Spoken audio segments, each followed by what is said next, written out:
KUAM-FM, Hagaya, Guam. You're listening to The Link with Chris and Sabrina on Breeze 93.9.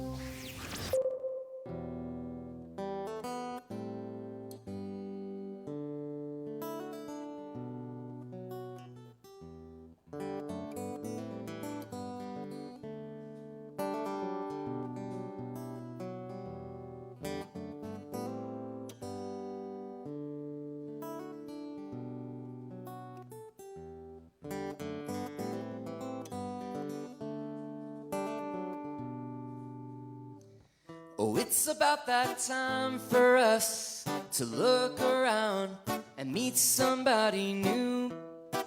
And let's all welcome in familiar faces, perhaps somebody who has a conflict in their life. You alright? Tell them you're sorry, but there's ways to change the wrong to right. Oh, we can sit in a distant haze and watch rain clouds pour thoughts of greatness. Help our troubles sail real far away. Yeah. And it's a struggle every day we're stressing. But what's a life without dedication? I'm gonna pick up that soul's intention to soak in music. Relaxation, we're feeling good, feeling alright, yeah. Feeling good, feeling alright, yeah, yeah, yeah. Feeling good, feeling alright, yeah. Feeling good, feeling alright, yeah, yeah, yeah. Well, in a moment I'll be on my way to better days while life is changing. Even though I've had my share of pain, been sympathizing and realizing I got a feeling I could be a better friend, simply complimenting every now and then. Cause in the morning I wake up and miss the night before, cause I love the music more and more. We can sit in a distant haze, watch rain clouds pour thoughts of greatness. Help our trouble sail real far away, yeah. And it's a struggle every day we're stressing. But what's a life without dedication? I'm gonna pick up that soul's intention to soak in music. Relaxation, we're feeling good, feeling alright, yeah. We're feeling good, feeling alright, yeah, yeah. We're feeling good, feeling alright, yeah. We're feeling good, feeling alright, yeah, yeah, yeah.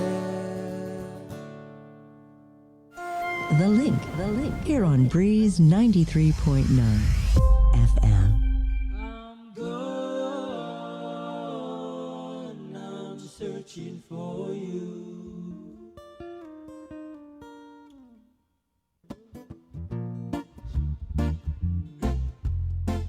Keep us on the mic again.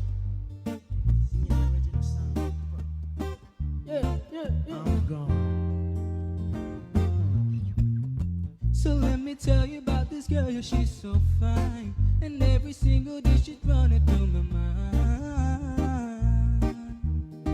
And I just wanna call her mine. Because your smile makes my day. And you take my pain away. Oh my darling, love me back. Cause I'm gone, no more trying. I'm gone, I'm waiting for you.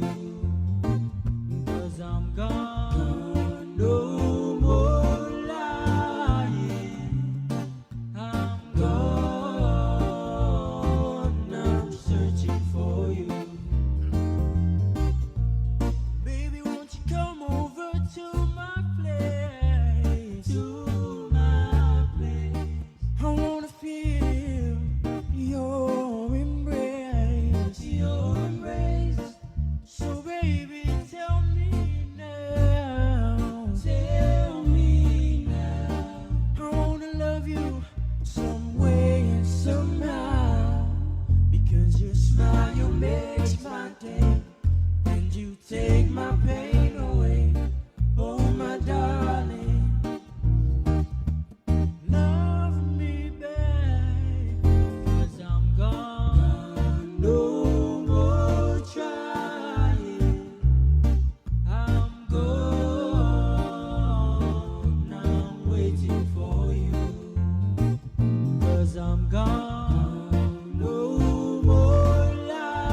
you in my heart.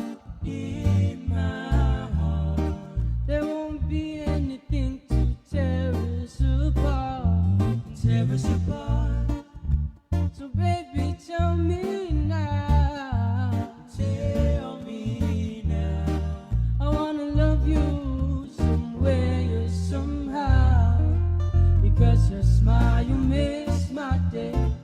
And you take my pain away.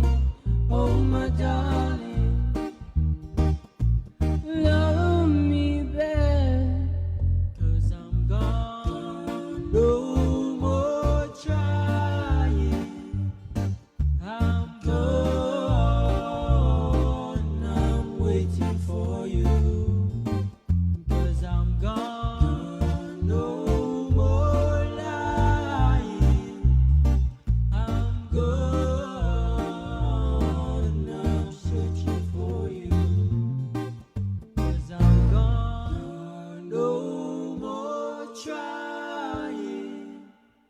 I'm gone, I'm waiting for you. 'Cause I'm gone, no more lying. I'm gone, I'm searching for you. Chris and Sabrina with The Link.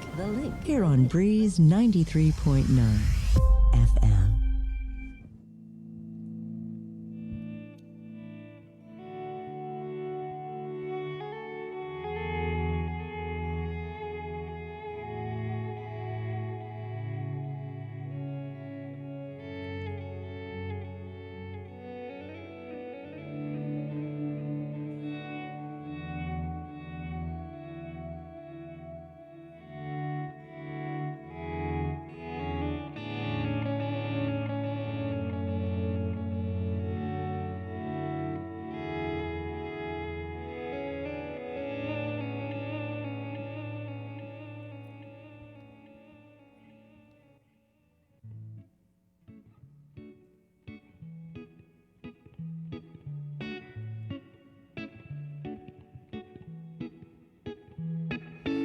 Sé que tienes un nuevo amor, sin embargo te deseo lo mejor.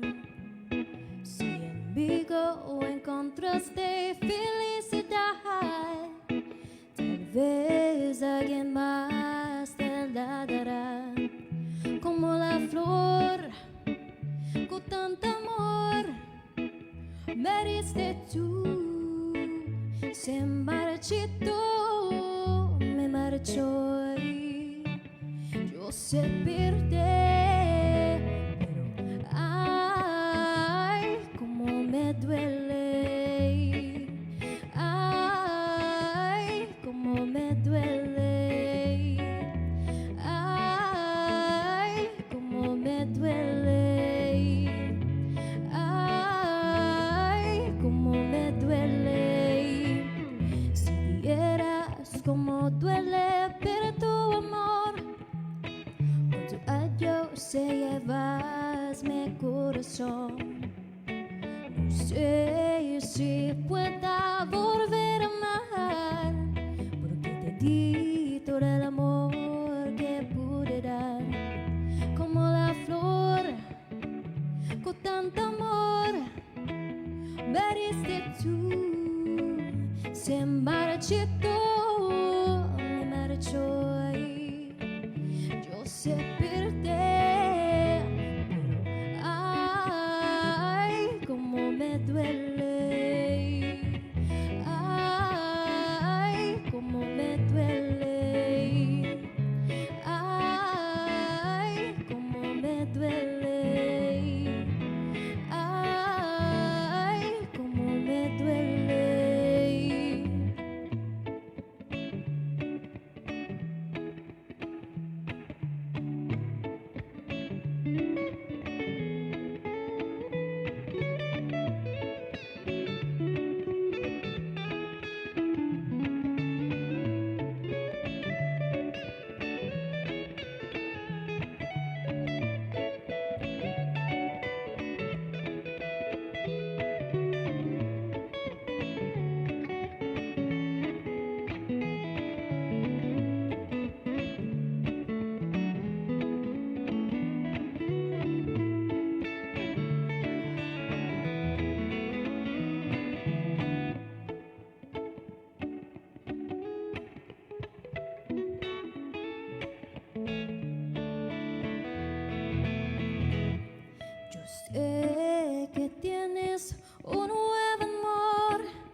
de felicidad.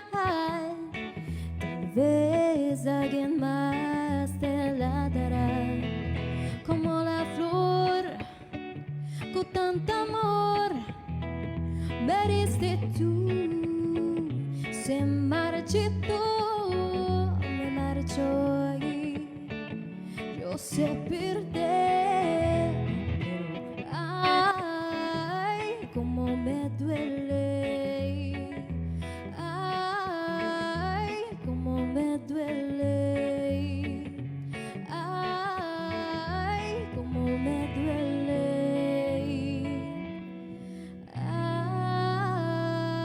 Ay, cómo me duele.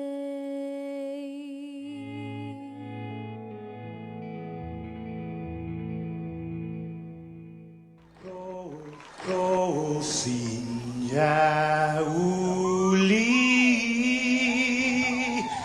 die sombren zelten meg, et zu te saluda, antes Dio niga, Radzaudz en melek estrellas, durante in todo in memu, a nogi distancia, como kupugi palu, zangiman malak guafi, ikonum nasugi airi, preba tu la noci, nai banderata caighi, pues atten fanni bandera, kau esta pagua pumalapa,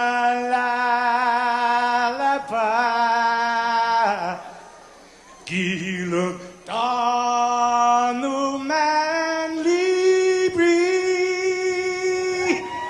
sentanu iti man ko badi.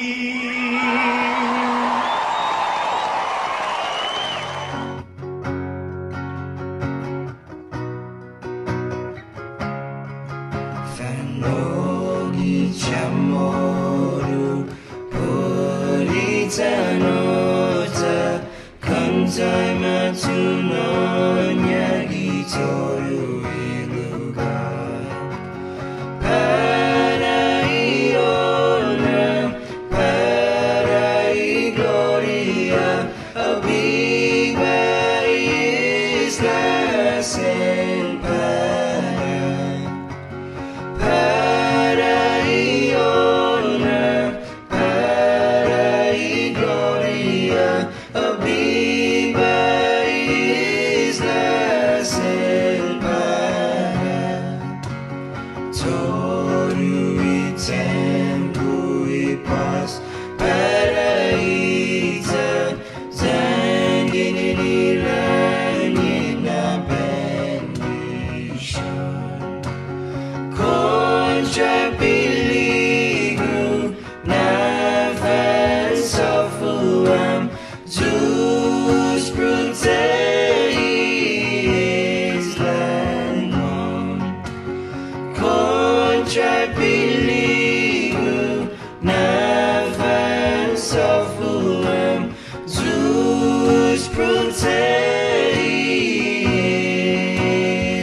Right on. Good morning, Jason. Good morning. Happy Monday. Happy Whoa. Monday. Monday. Oh, yeah.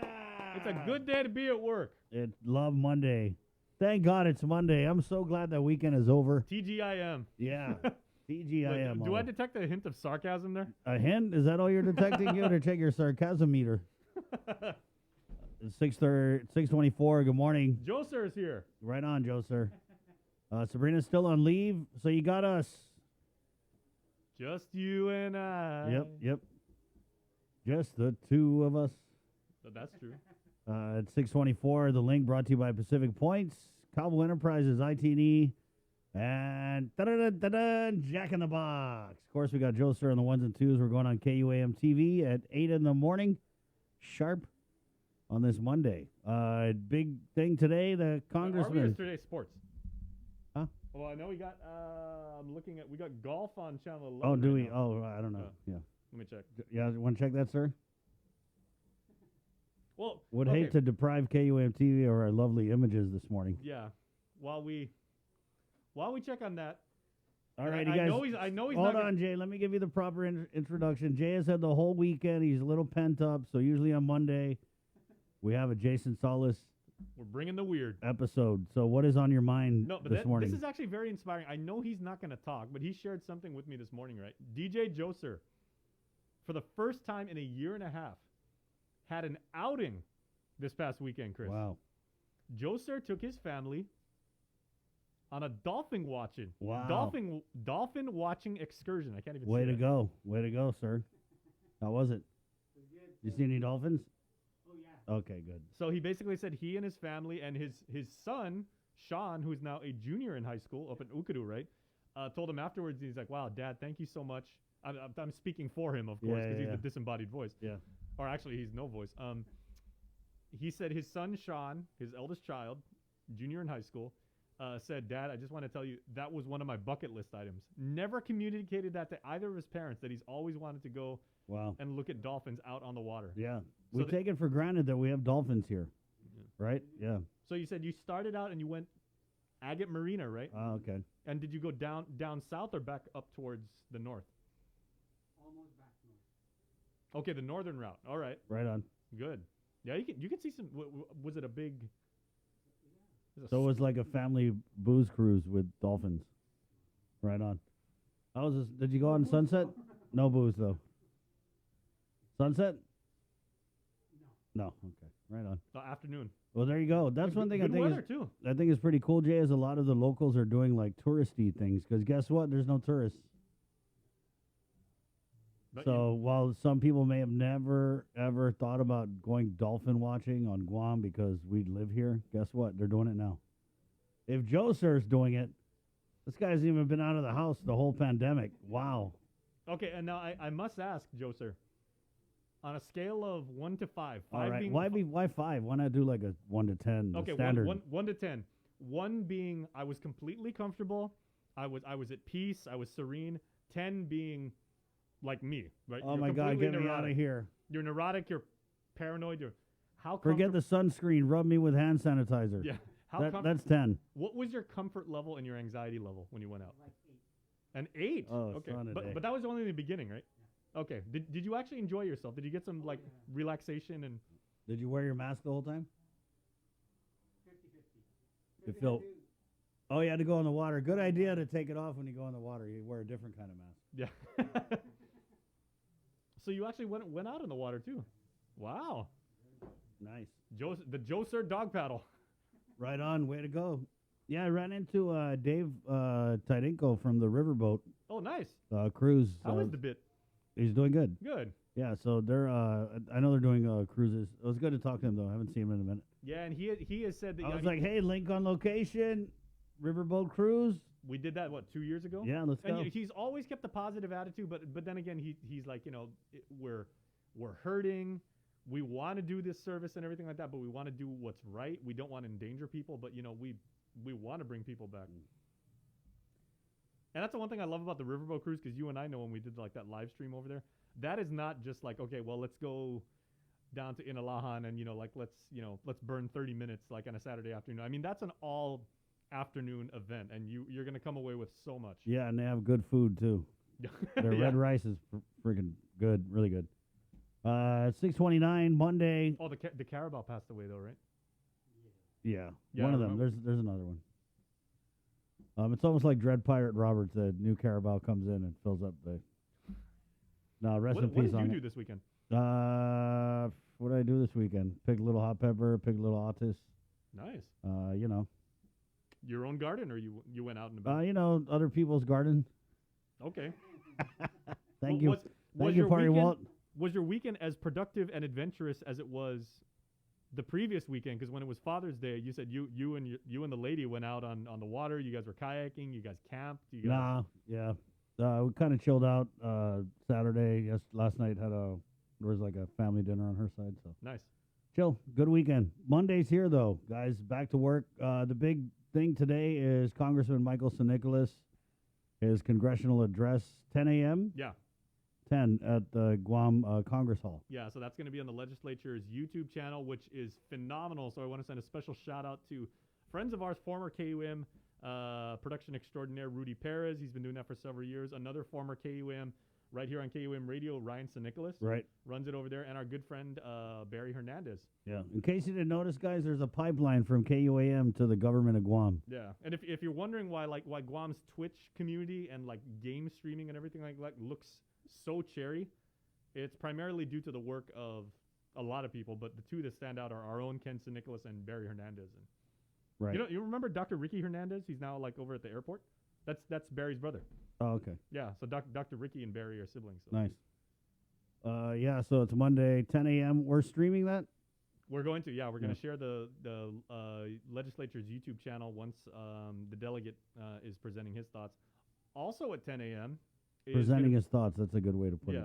Is going to be the Hey, premiere. everyone. Here's my thoughts. Right on. And it's already generating a lot of buzz. Is the premiere of Hafade Zul? Yeah.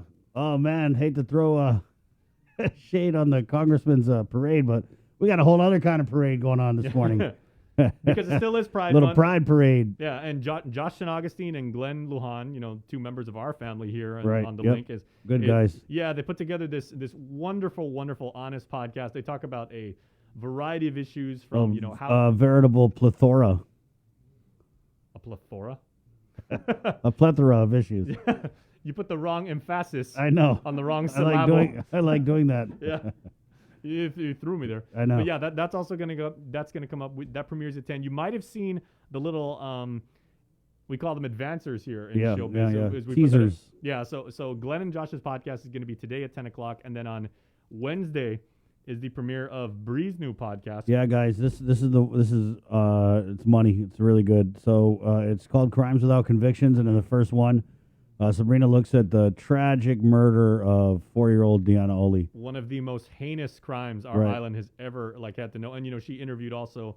She interviewed Chief Steve Ignacio. Right, Tom Fisher, who was the attorney. Tom Fisher was the prosker. Yeah, and the chief, you could even tell. I mean, he was really, really shook, as the kids say, like when having to just recall what he was going through at the time. And we've actually got some sound bites we're going to play later on this week leading up to that and everything. Yeah, guys, if you're into the true crime stuff, this is going to be your podcast. And it's just a little piece of what we're doing with the KUAM podcast network, which is, starting today, we're going to start dropping. We've got a bunch of great podcasts in the queue for you that we're going to be sharing. And this morning it starts with the Hoffa podcast, which is hosted again by Josh St. Augustine and Glenn Lujan.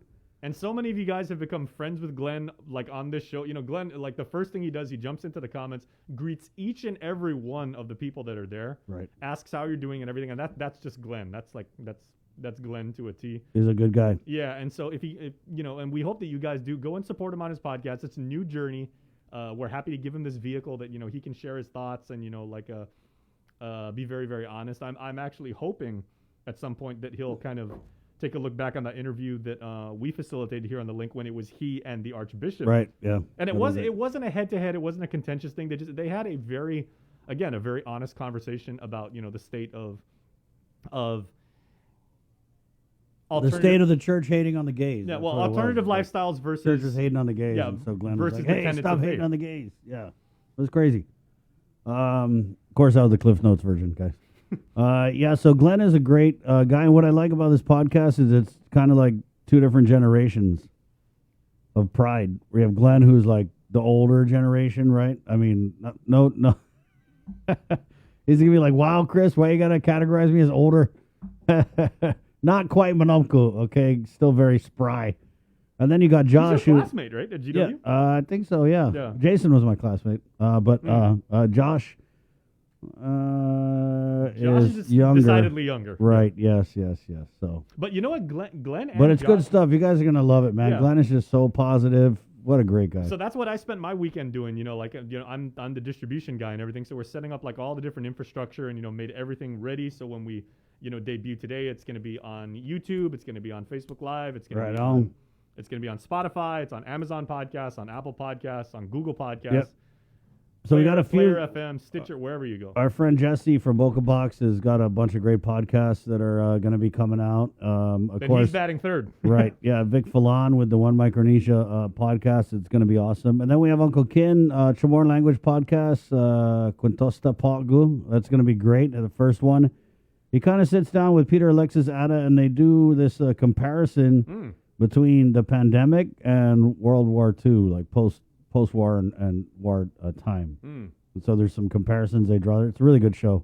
And that's what's going on with the KUAM Podcast Network. And just since Glenn's show is debuting today, Glenn and Josh, we've had Glenn on the show, and we've already known, he's an educator, so right. He really knows how to talk and listen. He knows how to talk. Yeah. And we've seen him pray the rosary for people and everything. He's a great communicator, man. Yeah, no, he's a really good broadcaster. Yeah. He and Josh both. But I was like, wow, like Glenn is, he takes that like a duck to water. So that's coming up on the show. We'll give you that little sneak peek. And then what time's it debut today? It's going to be on YouTube. It's got a YouTube premiere at 8 a.m. Okay. It's going to be on 10 a.m. So depending if you want to watch the congressman's speech or like Glenn's show and everything like that, we got a whole bunch of like different varieties. And that's why you have multiple screens, people. That's why you watch on your iPad, on your laptop, on your phone. I wonder if the congressman's going to have like a pride tie or something pridey. I would assume that he would. Considering we've got a couple more days like in Pride, I'm sure he's going to make mention of it at least a couple times. 6:36. Here's who's coming up on the show. We got Chief Justice Francis Tydenko Gatewood talking about Pride. Their equality talk sets tomorrow, right? Yeah, we had Her Honor on a few weeks ago, like kind of like hinting at this. And Glenn is a featured speaker. That's right. Yeah. Day. Glenn is all over the place. Dang, today. Glenn. So Glenn is it's a panel of LGBTQIA speakers. Yeah, and they're going to talk about some of the issues that the LGBTQ community here on Guam continues to face, a lot of the progress that they've made, and like you said, generationally how things have changed. Yeah. And Her Honor is going to also kind of shed light on some of the civil liberties issues and how that's changed and everything. It's gonna be good. Yeah, and remember that's free to the community, so that too is streaming, and we're going to share the link so you guys can jump in. Guys, but it's equality, like TEA. Spill the tea. Well, they're sharing. Very clever, tea. Right? Oh, it's like a tea party. Yeah, tea party, not spill the tea. Oh, not that kind of. I'm pretty sure there's going to be some tea spilled too.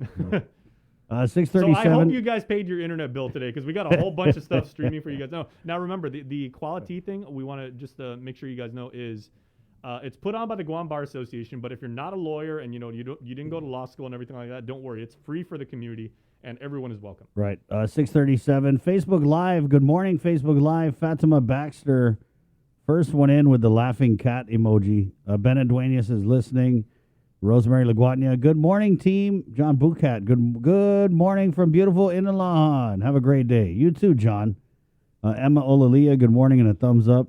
Anita Materney Blas McHale. Always repping the Roadrunners in the house. Doris and Nicholas. I still call it DMS. You know, everybody says like Benevento Dedito Middle but School? I still call it DMS. I don't even say Dedito Middle School. I still say DMS. Because remember, when we were in middle school, if you were from, kind of like Liguan Terrace, Isengsong Road, Ipapao Estates, like leading up there, you either went to FB Leongoro Middle School or DMS, and that was kind of like your rivals. And then depending on which neighborhood you were in, when you went to high school, you either went to Sanchez or JFK. So, Right. I mean, we've always had that neighborly connection, that friendly rivalry, that sibling relationship. Well, whatever you want to call it, good morning to the Roadrunners. Yes, good morning, Roadrunners. Mama Bear, beep. Debbie Davis. Good morning, Mama Bear. Afternoon. Good morning, Chris, Jason, Sabrina, Joser, and all on Guam from Kentucky. Oh, speaking of Mama Bear, remember I said I was gonna actually try the barbecue sauce that she was nice enough to send us. That's Sonny's barbecue sauce. Yeah. That thing is great on steak. Man, on steak. Oh Yeah, man, dude, man. I tried that on steak Okay, so this weekend. what steak did you try it on? I had a 12-ounce sirloin From? Shirley's. Okay. So like nice cut of like meat, just enough manteca to be like interesting, but not unhealthy. Like there's a little bit of fat. I never heard manteca described that way. Hey, there's manteca, but it's like interesting manteca. Well, It had personality. I mean, it. So it wasn't the manteca that your mom makes you chew when you have to finish all your food. Yeah. Bro, I have a hard time with manteca because my mom would always get, and we grew up poor, so we didn't always have the nicest cut of steak. It was always the one that had that big rind of fat on the side. Oh. And I'd always get that piece because I was skinny, and she'd be like, finish your food, Christopher. And I'd have to sit there and chew that fat, bro. And that fat, your fat was interesting. Mine was demonic. I'd be chewing that fat be in my mouth like, no, we're not going to break down. Keep Yeah, exactly. chewing. Ah. We're gonna get stuck between your teeth. We're going to be here for an hour.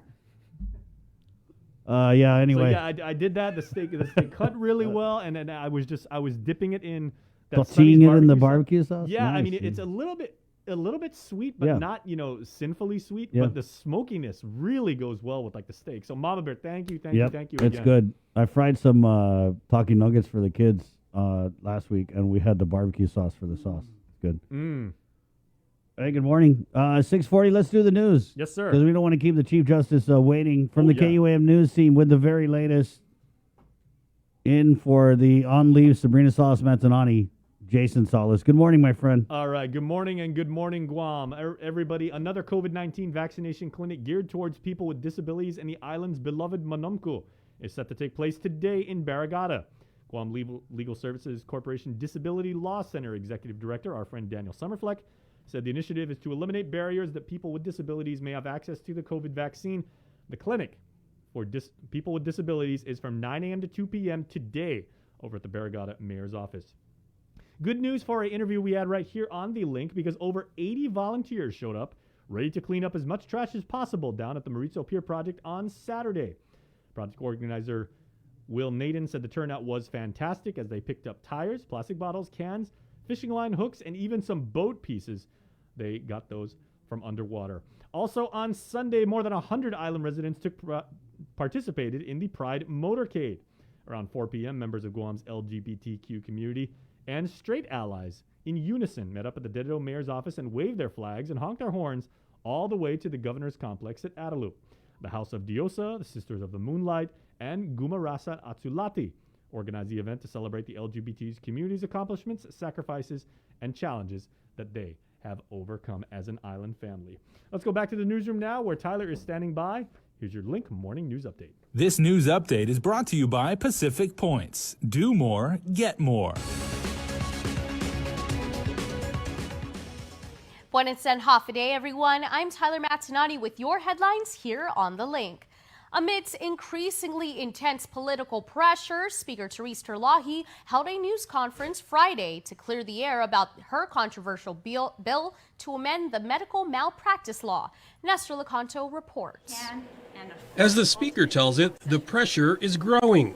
It pains me that my colleagues are being threatened or shut out from medical care for themselves and their families, and worse, that patients in great need are being refused care because of introduction of this bill.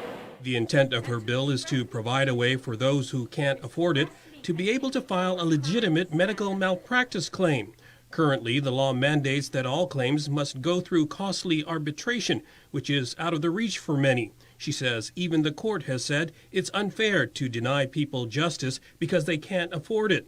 Her measure seeks to remedy that by removing mandatory arbitration and adding the option of going before a magistrate's judge. Bill 112 has evoked a strong response from our doctors who are afraid that opening barriers for legitimate claims might increase their costs or change their way of practice. In fact, doctors have said it will have a chilling effect on their practices. They won't venture into other subspecialties out of fear they could be sued. Malpractice insurance, if they can get it, is costly. And because many doctors are small business persons too, the higher costs will ultimately be passed on to patients. But Terlahi says her bill does not require malpractice insurance, and there are explicit protections for doctors under the magistrate option. The ability of doctors to practice outside their specialty is not considered malpractice today, or if it's not considered malpractice today, this standard of care would continue. She has received suggestions from a physicians group, but she calls them unsustainable because the funding generated, for example, would only be able to cover a handful of claims. I am asking the medical community to continue to come forward in good faith, to attend our public hearings with productivity, and to send in your suggestions. And to the people of Guam, I encourage you to come forward with your stories, your questions, and your concerns. An informational hearing on the bill was held earlier this week. The first public hearing is scheduled for July 7th. Terlahi says the one thing they can't do is nothing. There has to be a change. If we decide as a legislature no change, then we are deciding to purposely, while it's been laid out straightforward in front of us, to purposely exclude poor people and even middle-class people from seeking justice. For Guam's News Network, I'm Nestor Lecanto. 21 police officer trainees took the oath and were sworn into the Guam Police Department Friday morning. KUAM's Adriana Cotero takes us into the swearing-in ceremony held in Tidsin. Stuff that happened in the past that made me want to become one. Chloe Titano has always wanted to become a police officer, and on Friday she fulfilled this dream. As Titano, along with 20 other police officer trainees, were sworn into the Guam Police Department. I definitely feel proud, happy, excited, nervous of course, but definitely proud. Proud to be able to serve our community, serve our island. Also feeling proud, Chief of Police Stephen Ignacio. This is the second full police cycle that we've graduated under this administration. And so we're able to graduate 21 new police trainees to get them out in the field, conduct their on-the-job training, the OJT. And in 2 months, once they satisfactorily completed that process, then the Guam Police Department and the community, most especially, will have 21 brand new police officers out in the street. The newly sworn-in officers underwent extensive training that included 7 months of classroom and practical exercise instructions. And starting today, they have the authority to execute their law enforcement duties. Chief Ignacio says the department continues to recruit officers. We're not going to stop because the community needs more police officers, and the community deserves more police presence, and we're working to bring that to reality. And if you want to make your dream a reality, all you have to do is believe it's possible, explains Titano. Always surround yourself with good people, a good environment. Always believe in yourself. Focus on self-love, because that's the only way for you to be able to go beyond what you believe is if you believe in yourself and you love yourself. Convicted federal drug offender Mark Mayo is fighting his sentence. Earlier this week, Mayo was sentenced to a 10-year imprisonment for conspiring with others to smuggle in over 400 grams of meth through the mail from April to May of 2018. He was indicted back in November of 2019 and was the lone defendant in the case to take it to trial.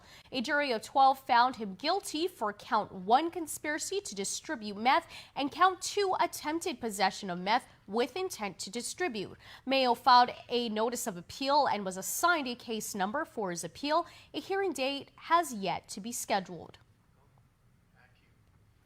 They served as an essential link for Guam to the outside world. United Airlines, Philippine Airlines, and Jin Air were recognized today with Lifeline Carrier Awards by the Leon Guerrero administration as they continue to fly and provide essential service and cargo during the pandemic.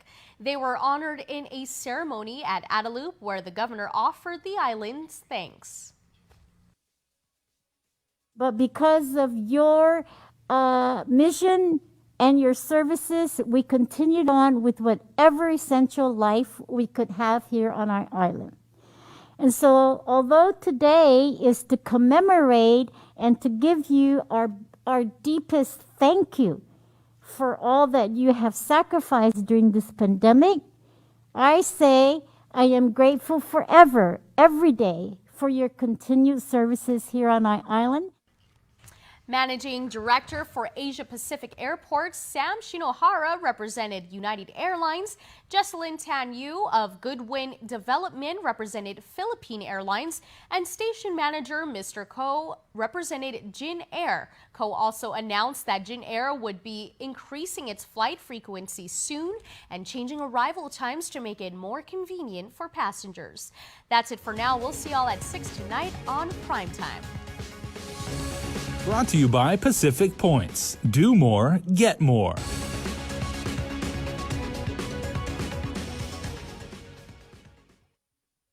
All right, and make sure to check out KUM.com for everything that is happening online. Make sure to check us out at any social media platform at KUM News and join in the conversation. And stay tuned because when we come back, we have her honor, Chief Justice Francis Tadico Gatewood of the District Court, and from the U.S. Marshal Service, our friend Tanya Munia. They're going to talk about today's Equality Forum. You want to stay tuned because that's coming up right after this on The Link. Do you feel like you're missing out on something? Make life more rewarding with Pacific Points.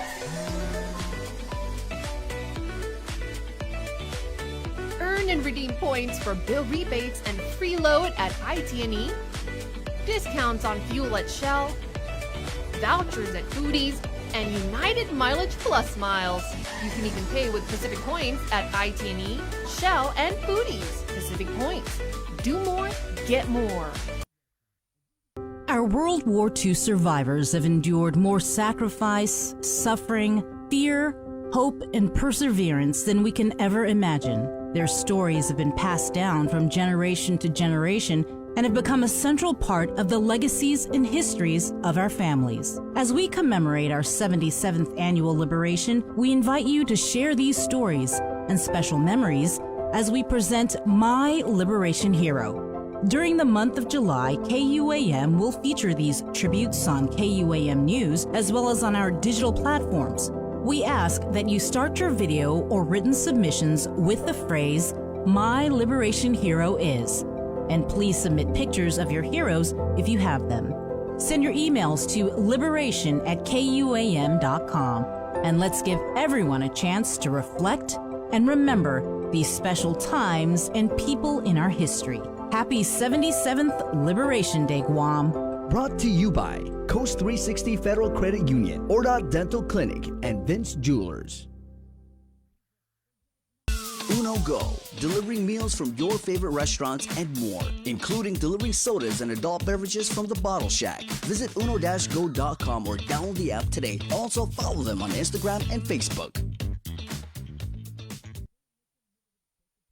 KUAM's multi-platform morning show, The Link, just got a little more delicious with Feed Me Fridays. Chris, Sabrina, Jason, and the rest of the morning crew will take some time each Friday to talk food, taste food, and bring you all the latest and greatest in food from King's Restaurants and Ruby Tuesday Guam, old faves, new hits, and everything on the menu in between. It's Feed Me Fridays on The Link.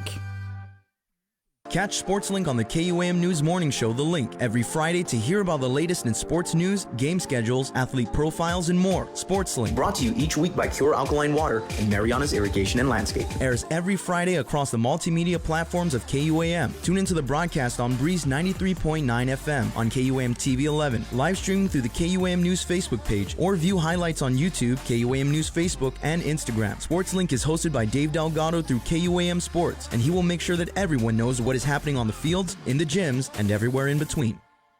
GU Self-Storage, conveniently located near the Harmon McDonald's. We offer affordable rates, online payments, and auto bill pay for your convenience. Plus gate access daily from 6 a.m. to 9 p.m. Call us today at 648-7867 for more information.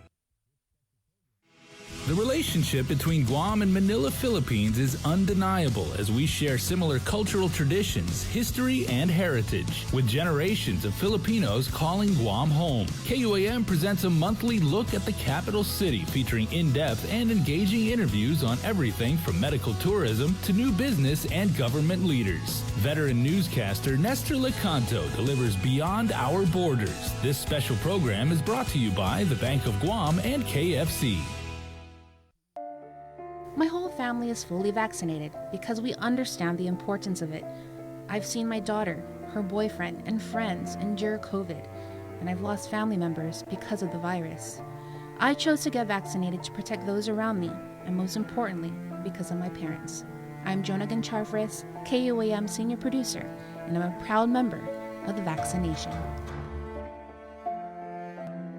Join the vaccination. Scan and plan. For more information, go to KUAM.com. Brought to you by American Medical Center, your partner in healthcare. Looking for TV schedules, upcoming sports, or special presentations, or what you may have missed over the busy week you had? Well, look no further than KUAM Digital Digest. This weekly emailed newsletter puts all kinds of information in the hands of subscribers each and every week. Just subscribe and we will make sure you keep up with your favorites and stay informed and entertained throughout it all. Go to KUAM.com, click on the newsletter tab, give us your email address, and you are all set. Brought to you in digital partnership with King's Restaurant and Ruby Tuesday Guam. It's the KUAM Digital Digest, your weekly guide to the latest information and best entertainment on the stations and platforms of KUAM. Each morning on Breeze 93.9 FM.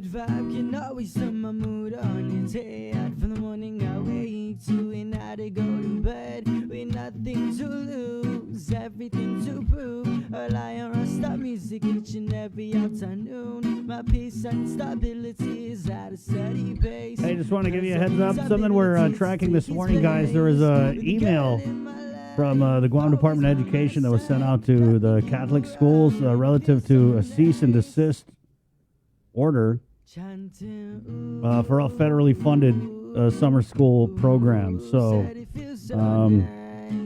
we're trying to get to the bottom of that. I know that I talked to Principal Temo over at FD, and he writes that there are a handful of classes at FD are affected. And also over at Mount Carmel, they were ordered to stop immediately all federally funded summer programs, so they're following those directions. Robert Crisostomo, the principal at St. Anthony, says that they don't have any programs that are federally funded, so it's business as usual there, guys. I don't know what happened. There wasn't much that we were able to get in that email, so we're following up. We're on the case. Good morning, 657. Ladies and gentlemen, with no further ado, I present to you the shining star of the link, the one and only. Would you stop already? Jason Solis. Good morning, Jason. Well, truly the shining stars of this show are the guests we always bring in, and the smiles you can see in the KUM News Zoom room are more than apparent because a wonderful forum is going to happen later today. The entire community is invited, as we told you. It is the Equality Forum where the Honorable Francis Tarinco Gatewood, the Chief Judge of the District Court of Guam, will be a moderator, Your Honor, or the primary panelist? I'm a co-moderator with my co-moderator, U.S. Marshal, Judicial Inspector, and plus Supervisory Marshal, Tanya Munoz. We're co-moderators, and we have a panel of 6. Outstanding. And she can tell you who's on the panel if you'd like. Oh, yes, please. Yeah, because I know our friend Glenn, whose podcast about LGBTQ issues and pride is actually debuting later on today on our podcast network, so we're very proud of that. But so Glenn is one of the panelists. Oh yeah. Glenn's one of that's right, Tanya? Glenn, is it Glenn Lujan? Is that what you're talking about? Yep. Yes, we'll have Glenn Lujan, who's a teacher. We'll have Lieutenant Governor Josh Tenorio. We'll have Leilani Lujan, who's an Assistant Federal Public Defender. Trinity Hufana. Dana Beneventi, who's a professional athlete. Julian Uggan, who's an attorney and activist. And we have a special appearance by former Chief Justice and Auditor B.J. Cruz. Very, very nice. And of course, we should say Tanya Munoz, of course, the aforementioned, very, very high ranking. And Tanya, I must say, as a former member of our family here at KUM, how many years did you shoot news and sports here at Camp Happy before you went on to become a marshal? I think it was 4 years. 4 years. Well, she did some very, very good work, everybody, like in the late 90s and maybe creeping into the early 2000s, some of the very indelible images that you saw at KUM of all of the current events and everything like that. Tanya had a direct hand in capturing those for you. So it's good to see you, Tanya. I mean, I've known you since the volleyball community, going all the way back to like high school, but we're very, very proud of your accomplishments serving our island and serving basically as a U.S. Marshal. Thank you. Yeah, it's a pleasure. Yeah, and certainly. So may I say on that line? Absolutely. I know you're going to go with the subject, but Jason. So it's kind of nice you're bringing me down memory lane because I was a prosecutor on Guam between 1984 to 1994, and when Tanya was a KUAM camera woman and other, I don't know what other her positions were, but clearly I know she was behind the camera. She would chase after me after a verdict or when I was going into trial with Carmen Uchoa. So it brings back good memories of good reporters and good camera people. Very nice. So I guess we can all say with full confidence that the both of you have seen obviously a lot. You've documented, Your Honor. You've also you've heard a lot of the arguments that have gone on our island. A lot of those. But one of the things, of course, that we have that is very unique to Guam is the way that our island community embraces our LGBTQ brothers and sisters and those who choose to self-identify in that way. And I know we touched on it, albeit very briefly, the last time we had you on, Your Honor, about today's Equality Forum and everything. But can you give us maybe like an overview again of what some of the topics to be discussed? And you even said you want to keep this very, very organic and just kind of let the conversation happen and then keep it very, very open and honest. Well, yeah. So first of all, excuse me, you know what I'll do is I'll let Tanya go through the questions, but I will tell you that how we've designed it in such a way that it would be very more conversational. Tanya and I have had the opportunity to meet all of the panelists, and so we spoke with them last week just so they can be prepared for this presentation. And so what we're going to do is initially start off, and we're going to let former Chief Justice Benjamin Cruz speak about, really he's, if you will, the rising star as it relates to the whole LGBTQ community recognition. Right, exactly. Recognition and celebration of this community. So I had initially when I spoke to Chief Justice, I said to him, hey, should we do a Q&A, like a conversatorio, or should we put you on? I didn't think we should put him on a panel. I think he should have been more like a keynote in the beginning of our program. So we decided that it might be just let him kind of talk about, his life and how he came to the point where he wanted to come out publicly. So as a gay person. Mm-hmm. And so that'll be very nice. And then after that, and I think I'll pass it on to Tanya, if you don't mind, Jason. Sure. She, we've already prepared the questions, so she could give you an idea of how our format and what the questions might be. Thank you. Yeah, sure. Go ahead, Tanya. Yeah. So first of all, the panel members come from a wide array of professionals in the community, and we thought that we'd like them to tell us what their journey was like coming out, what it was like for them personally. And a lot of the questions will be, like Chief Judge said, it will be fluid. Some people's journey is going to be very different than the other panel members' journey. And so you're going to hear a lot about, what went on in their life, hopefully things will come out like when they knew they were lesbian, gay, trans, questioning, and then from that time to the time where they actually came out. And what does it mean, coming out? Does it mean like you came out to your friends, or is it your family, or, is it just you, in your heart and soul? You're going to hear, the journey. And I think it's important for our public to understand, what it's like, because it's not,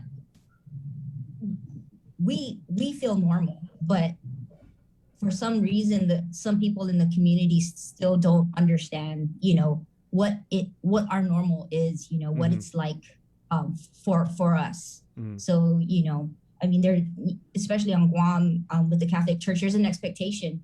And, there's just no way that in your heart and in your mind, I'm a lesbian, and there's no way in my heart and my mind that I could change that. It's who I am. Mm-hmm. And so that journey is important for the people to know. And it'll come out. I think there's a wide array. There's about 14 questions, and I think it'll all come together in one, and everybody will share their experiences. Yeah, and I really appreciate the fact that the panel that you have assembled, you talk about, BJ Cruz. Obviously, you could, his resume is like a mile long of the civil service that he has provided for the island, and then you've got someone like Trinity, who has won and who advocates for the Queen of the Pacific beauty pageant, and she even says, at my core, I'm a Guamanian. We had the good pleasure of interviewing her several times. And she says, she goes, it all comes down to inafamalik, right? We're taking care of our neighbors, and we're loving the other people that share this wonderful island and call this our home. So she goes, it doesn't matter if you went to private school versus public school, if you're from the north, the central, the south part of the island, if you're Catholic, if you choose not to believe in anything, like if we call Guam our home, there's a responsibility upon each and every one of us, as she says in her own words, to promote this spirit. So, it's all about love and about understanding. It really is. There was a time, and my nephew gave us a cup, a bunch of cups that says love is love, because it really just is. Love is love. You love who you love. It doesn't matter who they are.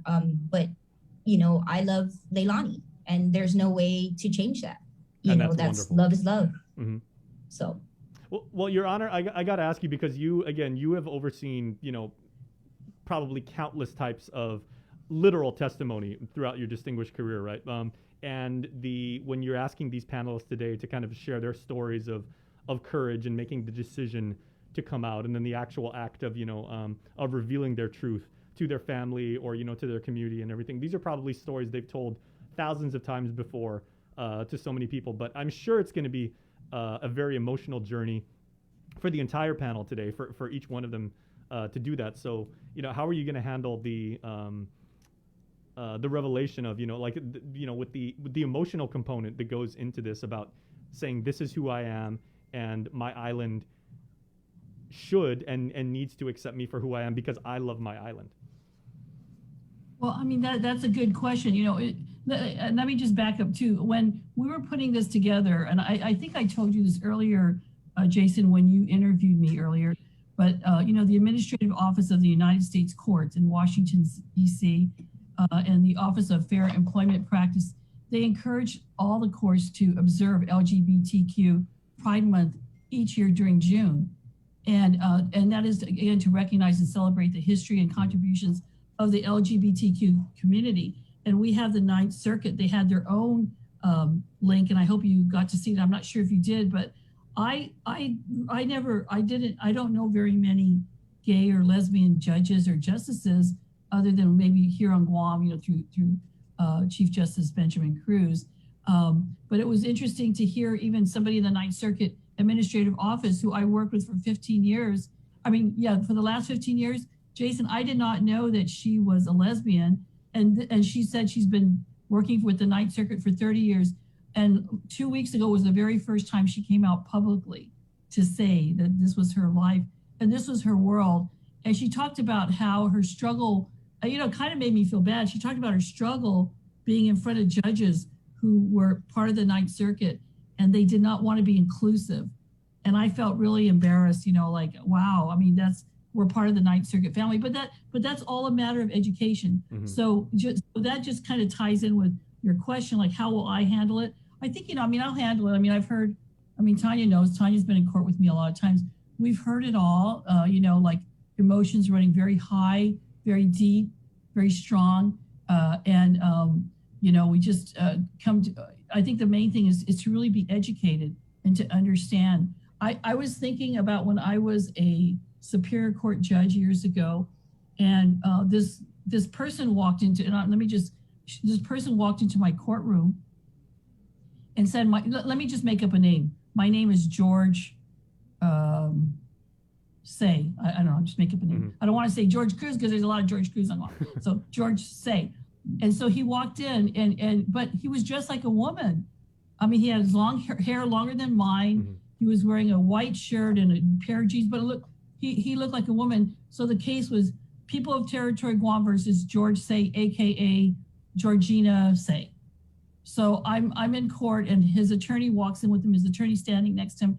And I said, okay, so see, this is my lack of education or lack of understanding. And I said, so how do we address you in front of the jury? Do we say you're George Say or Georgina Say? And he said, I'm Georgina. And the lawyer, male lawyer said, oh no, Judge, that's George. So I said, okay, let's take a recess. You guys go out and figure this out because I don't know if we're going to confuse the jurors. Or do we say both? So see, that was like in, Jason, that was between 84 and 94. That's mm-hmm. a long time ago. But at that time, I didn't know how to handle it as a judge. I was like even myself, I was like getting confused and thinking, what do I do with the jurors? So they walk back in and then you can see that the defendant was very upset. He goes, Your Honor, I guess I have to be George. I said, okay. So the next day, George came to court and now his beautiful long hair, it was very nicely coiffed and everything, was now as short as yours. And now he's going to become a guy. And then, I was just like, okay, I guess you could do that, I guess. But anyway, so that has been my experience. And at that time, now I realize, thinking back, wow, I wish I knew more. Mm-hmm. I wish I could have been more sensitive. But I thought I was being sensitive by saying, how do we handle this with the jurors? I didn't know it. Anyway, so how I'm going to handle it, I think I'll handle it like I handle everything else. Just go with the flow. And Tanya will probably say the same thing, right, Tanya? Yep, absolutely. I think the panelists themselves, they can quite honestly take over. A lot of them are, well-versed in talking and speaking. And the only difference here is they're going to talk about, things that are so personal, things that are, maybe not too many people know. And I think that's the most interesting part of this is that the dynamic, you have a teacher, you have the lieutenant governor, you have an activist, you have, a variety of professionals that are going to talk about, the different journeys. Some people left the island. I watched Leisha Castille's video about her journey, and you know, the thing, her last comment was, you know, if I could tell my younger self, it'll be okay. I think that's the most important part here now, is because there's so much inclusivity now, and there's so much awareness that we'll be okay, you know, and there's you know, communities and nonprofits that can help, you know, with folks that are struggling with their journey, to come out to be with the community, with their community, and, you know, feel normal about going about your way, you know. If I may, Tanya, so I think, yeah, let me ask, because I think as part of a proper discussion, and I know you guys have, you know, like, you know, put this together, and it is going to be very important for our community. In order to achieve progress, I'm sure the both of you would agree, you're going to have to address like some of the more uncomfortable, or probably some of like the darker topics and everything. So Tanya, in your view, even though you, like you said, Guam is very inclusive, we really embrace the LGBT community. We always have, like, you know, like I said at the beginning of this interview, you know, when I was playing volleyball, you know, it was a known thing that maybe a third, 40% of the volleyball community was, at the time, you would say either you're gay or lesbian, and it was never a thing. It was like, these are people that have a shared love of our sport. If you're my teammate, you're going to help me achieve our goal, which is to win. And it was never an issue. It was always this wonderful community and wonderful family that we had. But I guess my question is, you know, what are some of the issues in your view that continue to linger and that can hold back some of the progress that we all want to see? A good question. You know, so just the burning of the flag in front of the legislature is telling that there are still people that don't appreciate or don't accept, you know, our look at the flag. I mean, it's so beautiful, it's so fun, it's so opening, and it's so and you got two of them right behind you. Yeah, that's why I said look at the flag. So I mean, how can you not accept it? And there are people, there are folks that use derogatory, or they use terms and they use it in a derogatory nature, and its context is derogatory, and some people don't know that it's derogatory. And this is, you know, this panel, you know, it'll bring it out, you know, what certain terms are that are triggers, you know, to describe, you know, a certain a person, you know, a feminine person. And you know, that just brings me to, I remember a time in high school at GW, my friend Andrew, my dear friend Andrew, he was effeminate and he got picked on. He's a big guy and he got picked on until finally there was a fight and he won the fight. And then all the days after, everybody got suspended. All the days after, he could walk down the hallway with pride, you know, because he's like, okay. And they didn't pick on him after that.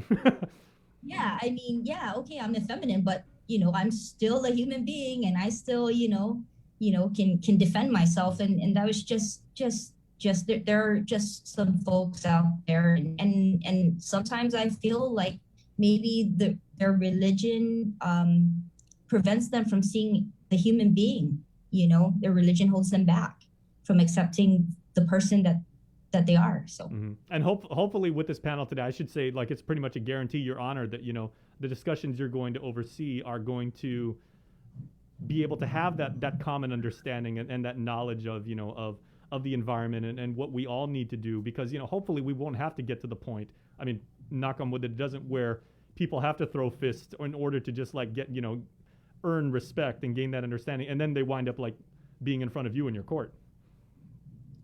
Well, I think you know, Guam is, like you said, you talk about the anaphemalic spirit. Guam is just, I think, very welcoming and very diversified and very loving. The people are, and they're very forgiving. And so what I always find so interesting, like Tanya said, is there may be people that are gay or are lesbian or trans and so forth, but they haven't come out yet. They still haven't come out publicly. It's very, for whatever reason, it's painful. They're scared of their mom and dad, the religion. I mean, there's just a whole bunch of issues. And as you know, you talk about some of the issues, like Tanya just talked about the flag burning. Well, I mean, issues that are going to hit the courts or are already hitting the courts include sports, and Tanya's a big sports person, but including a trans person on a sports team that they identify with in terms of their sexual identity, or the bathroom issue. You know, where do you place these individuals who are trans? I mean, that is so controversial. I mean, it hasn't hit our courts yet. Yeah, but it has hit the courts in the mainland. But that's something that's also percolating, and that's going to be coming up, I'm sure. Unfortunately, soon. like at least two of the members of your panel today, like are well versed in public policy. So I know that's going to do a lot of good, you know, for those kind of questions and for those discussions that need to be had. Yeah, and you know, one of the things, you know, Tanya had talked about some of the different professions. We also have a sports athlete, Dana Benavente, and then Glenn Lujan's a teacher, right, Tanya? Mm-hmm. He's yes. A teacher, right? And Trinity, I know she ran for Miss Pacifica, but yeah, and Leilani Lujan's an assistant, the first assistant U.S. federal public defender on Guam, who's a lesbian, and even a Chamorro, who, you know, I mean, both are, she's a trailblazer in her own right in that regard. So we do have, like Tanya said, a diversified panel.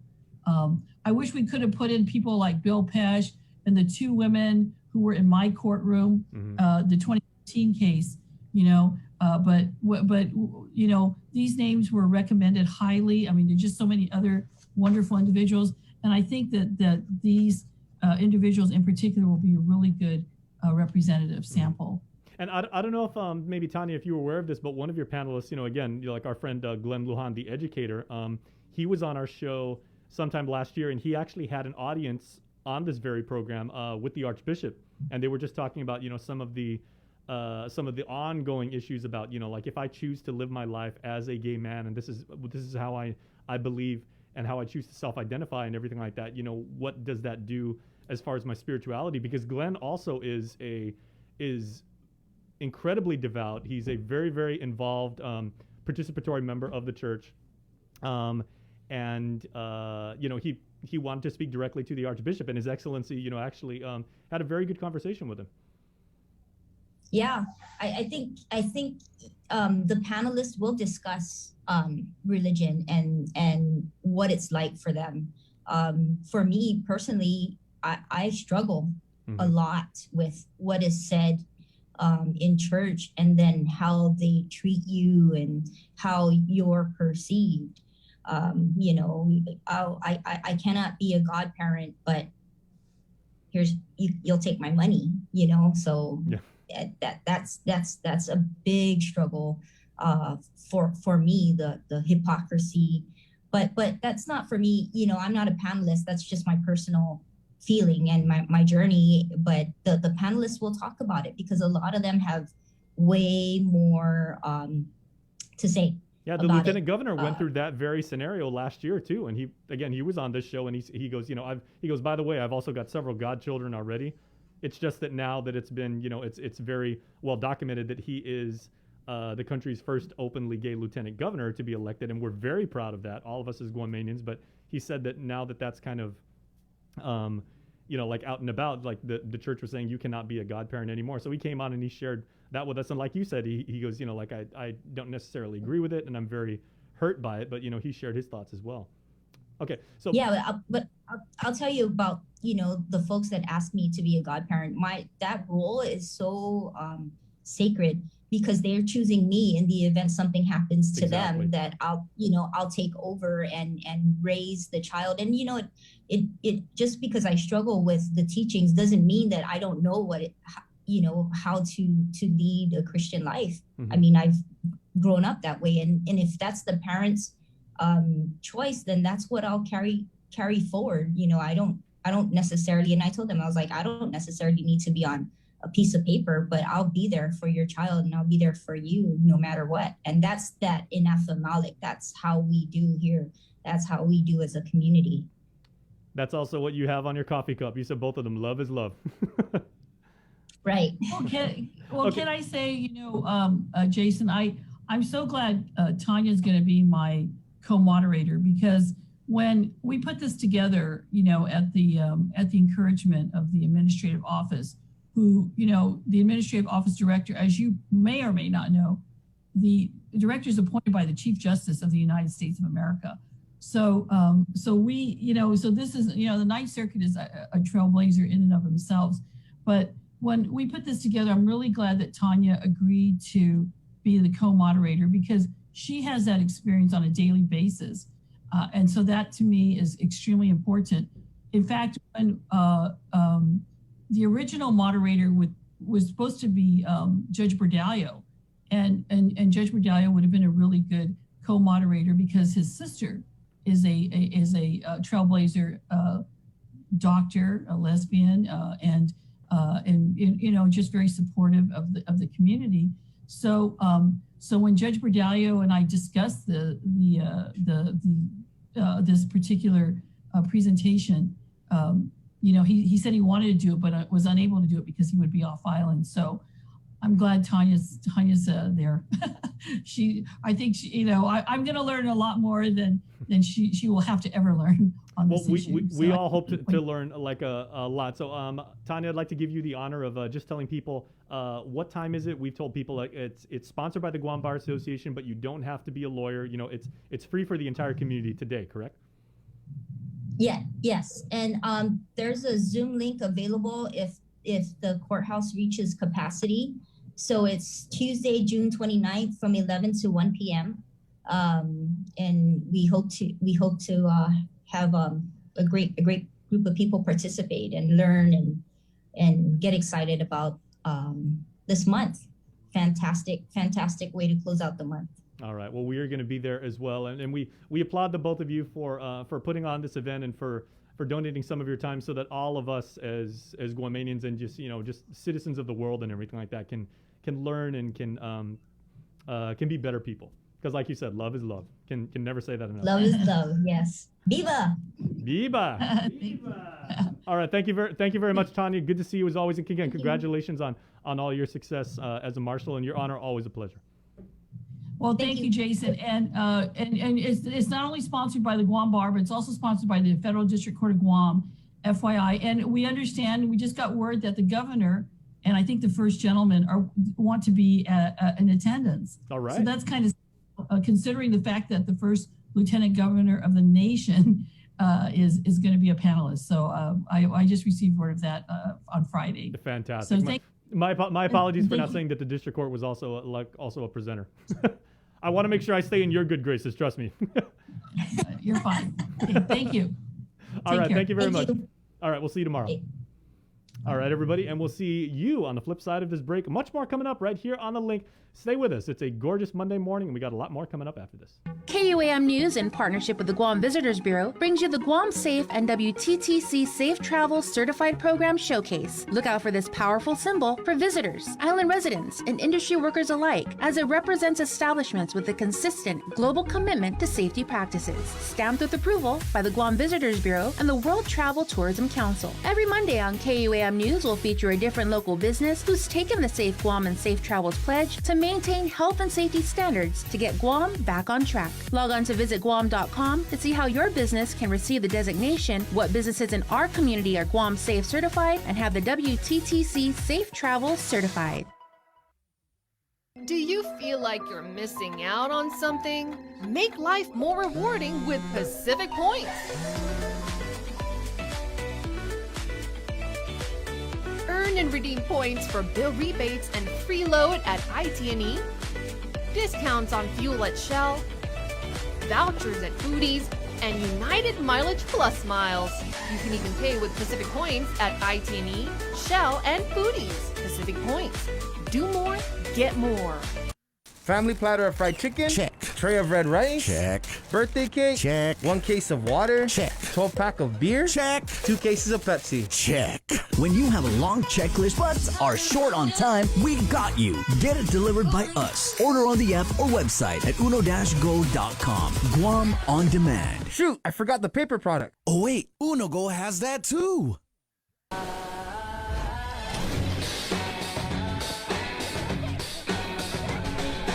Make sure you're connected. The writing's on the wall. 'Cause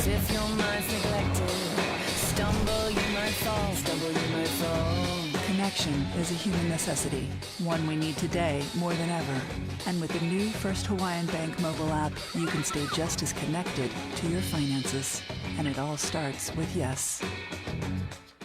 GU Self-Storage, conveniently located near the Harmon McDonald's. We offer affordable rates, online payments, and auto bill pay for your convenience. Plus gate access daily from 6 a.m. to 9 p.m. Call us today at 648-7867 for more information. After a year with so many games and events delayed or unplayed, the world is ready for anything and everything in the world of sports. KUAM Communications is ready with more games, more championships, and more specials that are guaranteed to bring out the fan in you. Don't miss a minute of gameplay from NBC on KUAM TV 8 or from CBS on KUAM TV 11. Every month, we'll bring you the action and excitement. Brought to you locally by Michelob Ultra, Superior Light Beer, Marianas Irrigation and Landscape, and Docomo Pacific. Just more great reasons to tune in and turn on so you'll fall in love with TV again with the best from KUAM Communications. Catch SportsLink on the KUAM News Morning Show, The Link, every Friday to hear about the latest in sports news, game schedules, athlete profiles, and more. SportsLink. Brought to you each week by Pure Alkaline Water and Marianas Irrigation and Landscape. Airs every Friday across the multimedia platforms of KUAM. Tune into the broadcast on Breeze 93.9 FM on KUAM TV 11, live streaming through the KUAM News Facebook page, or view highlights on YouTube, KUAM News Facebook, and Instagram. SportsLink is hosted by Dave Delgado through KUAM Sports, and he will make sure that everyone knows what is happening on the fields, in the gyms, and everywhere in between. I decided to get vaccinated because just thinking about all the lives lost from COVID and everyone on island that contracted the illness, I realized that I need to do my part, not just to protect myself, but our community. And I also realized we're still not out of the woods with variants that are out there. I want to be safe, and I want to keep my family safe. I'm Tyler Matinani, and I'm a proud member of the vaccination. Join the vaccination. Scan and plan. For more information, go to KUAM.com. Brought to you by American Medical Center, your partner in healthcare. On Breeze 93.9 FM.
Sav K, JD Crutch. This is The Link. Good morning.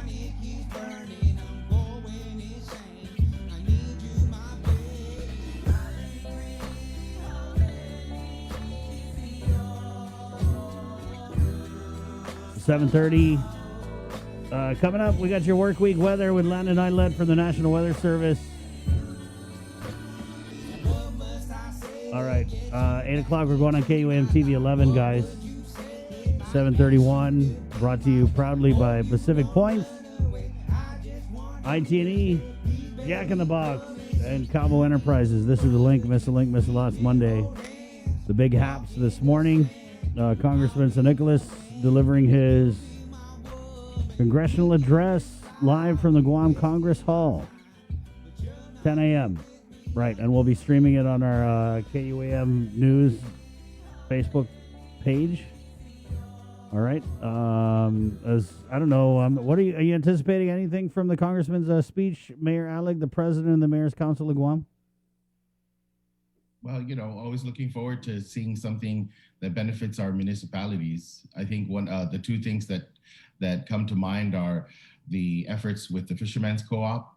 That's kind of been a long time coming, and we're appreciative that he actually wants to, push that forward, because we do have a lot of local fishermen within our communities. So hopefully he has some update on that. And I know that the administration and the legislature are also supportive of his work in that area. So, there's something, and benefits not only the fishermen but also the community, right? So we can all benefit from the co-op.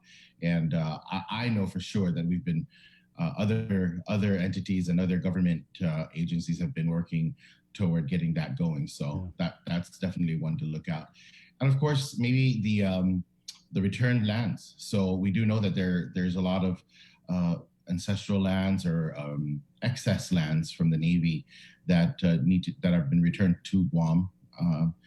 And I don't know how much of that has actually been turned over officially. So I know there's this tedious process, and I'm hopeful that he can provide some kind of light in that realm, simply because a lot of us will benefit from it in the government side and also on the personal side. There's always the process through the Ancestral Lands Commission and what have you. So that's, it is a lengthy process, not only on the federal side, but as soon as it gets to the government, there's a whole process that goes to the ancestral lands and so on. Yeah. So I know that definitely there are residents looking forward to the return of their lands. And then of course the government can definitely use it so that we can stop renting, So looking forward to that. What did you make? So last week, I don't know if you saw, we had an interview with Vera Tapasnia from the, well, she's up there. She handles like federal issues, yeah. Right? Yeah. So anyway, she had said that they were already working on a lease for that land up there by Eagles Field for the new hospital. But she wasn't too clear on whether or not the process to offer that to the original landowners was followed. What did you make of that? Since you're talking about federal land return. Well, there is a process, right? And so I understand that fully, because we have situation in PD as well. And so we can have all the dreams and the aspirations to use this property, but until we go through the process of returning those lands to the original owners, we won't really know what's left over to use. So it is important for our families or the original landowners to state their claim on the property. And, if anyone, it's been in the news for quite some time now. And so hopefully, maybe even through the mayor's offices and through media, through your broadcasts, that residents of that area or those that assume they have some original lands, come forward and state their claim so that they can go through that process. But it is a process. So I'm just kind of interested to see how that's going to pan out as well, because I know that there's some interest in it for sure. Do you know the congressman will come out routinely and he'll kind of like offer his 2 cents on the local issues? Do you anticipate him maybe saying anything about the governor sitting on this $600 million in ARP funds until mid to late July? Oh, I'm sure. I'm positive this congressman is very articulate in that sense, and I think he'll certainly drive his point forward. And it's good. We talk about checks and balances, so I think we should all check each other out. I mean, as much as everyone checks us mayors, we should check everyone else out. That's it. Hey, guys, that's the quote of the show right there. I think we should all check each other out, but not like that, like check and balance style. Exactly. Mayor. Yeah, be careful. Okay, Mayor, so let's go ahead and get into this video here. I don't know if you called to see Mayor Rudy Paco, who's but I love dogs. And this video, it made me feel nice to see all these dogs. And I did a little research over the weekend. And actually stopped by there on the way. Can we play the video? Yep. Right. So this is, I don't know how recent this video is, but it kind of really went viral over the weekend, Friday, Saturday, Sunday. And apparently this is T-Gen, right? Apparently dogs don't have Go ahead. social distancing rules. Yeah. Because there's a lot of them congregating. This was like Planet of the Apes, but with dogs. Yeah. And they're healthy. Healthy. You know why they're healthy, Mayor? Because I did my research. Yeah. They're healthy because the white ladies show up with the big Hold dogs. on. So, Chris, when you said that, we always, as mayors, we always say, if you're feeding the dog, it's yours. If you're taking care of the dog, it's yours. So the onus is on the owner. Oh, here we go. Somebody owns the dog. Here we go. Right. Look at that. That's cool. I thought this was up at Andy South. No, I could tell that was No. in Teason driving up. But yeah. I know, but I didn't think it was like right on the main road. Yeah. That's like what, maybe 3 dozen, maybe 40 dogs. It's been there for a while. I don't want to put a time on it, but I've seen it earlier than the weekend. Well, I guess we found your new kennel. All you got to do is just put a fence. It's probably much cheaper than renovating game. Well, you know what? That brought to mind when I saw that again, because I've seen it before, but when I saw it again, it brought to mind what a resident had proffered as their best solution to our animal or our dog problem, and it was something similar to that. So if you corral them and you continue to keep them there, more and more will come, and of course you'll take care of them sooner or later, right? However it is, by whatever means, whether it's adoption, so on and so forth. And so, but of course it was proposed to me in a different location and not an open property like that. So I thought about that in my work. So, Mayor, apparently there before COVID, there was a bunch of taxi cab like offices there at T-Gen. So I heard that they were feeding the dogs. Then I heard more recently, you're getting people who come around whatever time and they just dump big bags of dog food there. Yeah, of course. That's what that's what I found out as well. I mean, because of course I was poking around too, right? Because I didn't know, and so I was told, of course, they're giving names, and all of it is not, nothing is proven, right? But like I said, I mean, somebody has to own them, and we have to figure out how we're gonna take care of that, because it's an issue. The issue is for pedestrians, right? So I heard from one resident that I think it's, if not them, then it's their children that ride their bikes through the area and get chased, right? So that's an issue, right? And that's where we come in. And so what's the best solution for that situation? I think that's what we need to figure out. Yeah. And of course, it's not really we're all going to be throwing out who's responsible. No one's going to want to take care of them, because in the end, where do we put the dogs? Yeah. Again, I mean, we have 2 dogs in PD that need to get turned in, and Gain couldn't accept 2 dogs. Wow. And you have, a whole pack over there. And so what do we do with them, right? So it requires more than just, people just laying the blame on one person, because it's not going to. Yeah. It's interesting too, guys. What's interesting to me, Mayor, is like getting chased by a boony dog on a bike, or when you're running, or when you're playing outside. When I was a kid, that was a rite of passage. That was just like part of life, guys. Nowadays, you can't get chased by a boony dog. Can't do this, can't do that. Come on, guys. You have officially become Antigo, Chris. You're dating yourself. Come on, guys. You know what I just realized, though? It's funny, though, that you bring up that Gain couldn't accept 2 dogs, because we're getting Gain on this morning. Okay. Yeah. So we'll have... and again, it's collaborative, right? So if we can all work together to figure it out, then let's do it. But it's not just it can't be one person's responsibility, because if it is, then it's agriculture, right? And can agriculture do it? No. I mean, it's plain and simple. They can't do it with, we're going to hear it all over again. One animal control officer, one office employee, so that's what I'm saying. It's not, it can't just be one person's, duty to solve. It's going to responsibility to solve. It's going to have to be a collaborative. So even in a so-called perfect world, if Department of Ag or whoever you guys were to show up there, the simple fact is that you don't have the capacity to even store this many dogs. Right.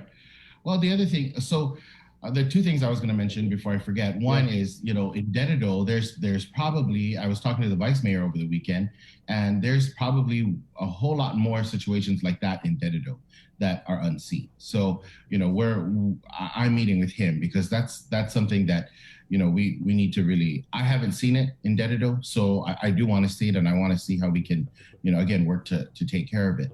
Then the second point was there's something called a depredation permit from agriculture. And the depredation permit covers feral animals, wild animals, and unfortunately, those dogs are wild. I mean, and if someone says otherwise, then perhaps they need to put a collar on it and take it home. And it's as simple as that. They're wild. So, does the depredation permit, can the depredation permit cover that situation? And if it does, then that's a possible solution. You know what I just realized, guys, too, is that video that we had that we keep showing, since it took place at Teason, that is literally right across the street from like the airline cargo place where there was that project where boonie dogs were being sent off island. Right. So the irony of that is like just interesting. Well, I don't know if they want to adopt those dogs because they're big. They weren't the little puppies, the cute puppies that I think were going off. They did look full size. Hey guys, right. dogs come in all shapes and sizes. Okay. Yeah.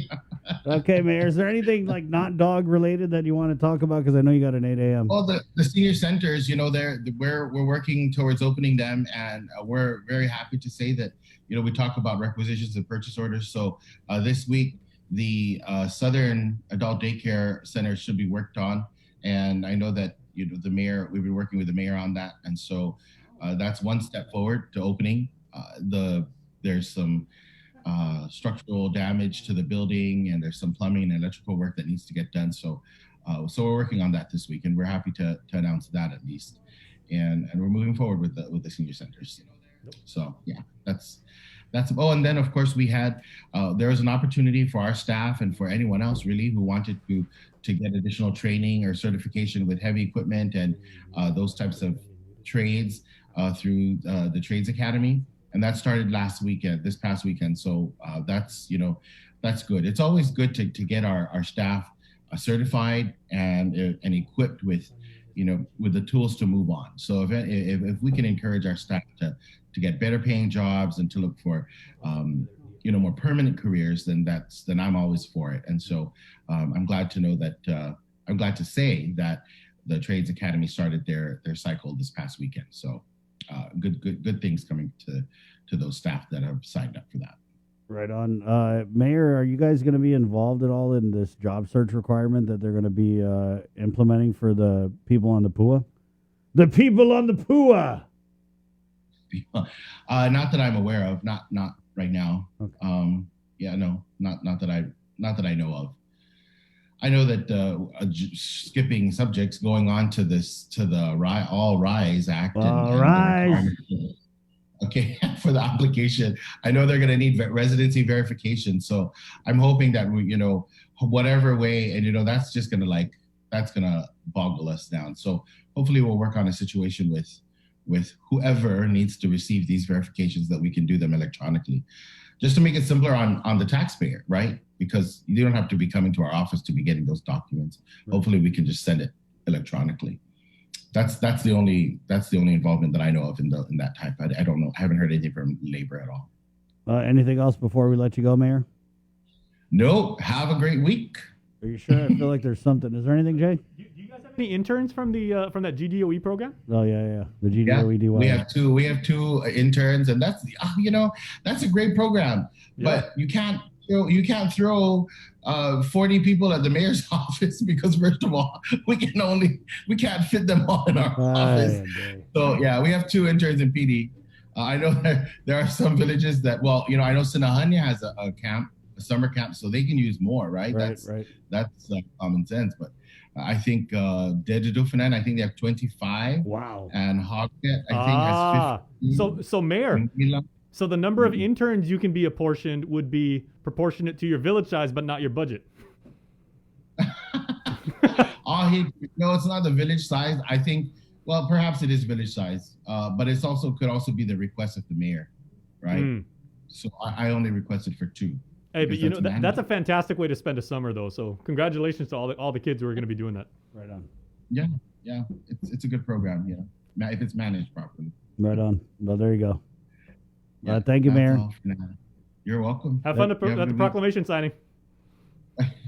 I will. See you there. Okay, Mayor. So, Joss. there you go, Mayor Jesse Allig. Petey. He's also the president of the Mayor's Council of Guam. That's good. That's good. Yeah, he actually nailed it on the head. That GDOE program, I naively thought it was just GDOE internships, which is fantastic already. But the fact that they're actually dispatched like throughout the government, yep. I mean, that's good training. They're all over, man. Mm-hmm. They're everywhere. Okay, we got some comments. We had a lot of comments here. Let's just go back. Comments from our interview with the Chief Justice and the Chief Marshal of the District Court. The supervising marshal. Marshal Tani Munia. And she's been there for a very, very long time. Been there for a minute. Well, after she left KUAM in like around 2000, she went straight there.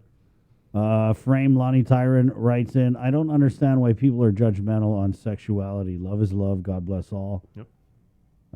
Mike Grace Bloss, confusion and delusion. Read the Bible and know God's truth. F. Glenn, the church didn't burn me at the stake. LOL. I don't let the church and its politics get to me. I know that God loves us all. Margaret Blas, one person. The only difference is the in between. I admire those that have come out of the closet. Marsha Luan. Good morning, KUAM family. Good morning. Margaret Blas comments in. Thank you, Tanya. You're amazing. Rita Guerrero. Love each other and please stop bullying of neighbors.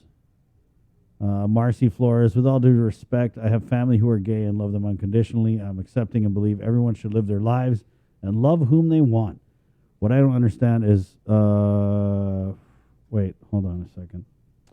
What I don't understand is why flaunt your preference and want people to accept it. Why have a pride parade exclusive of your gays and not okay? Because it's Pride Month. Hello.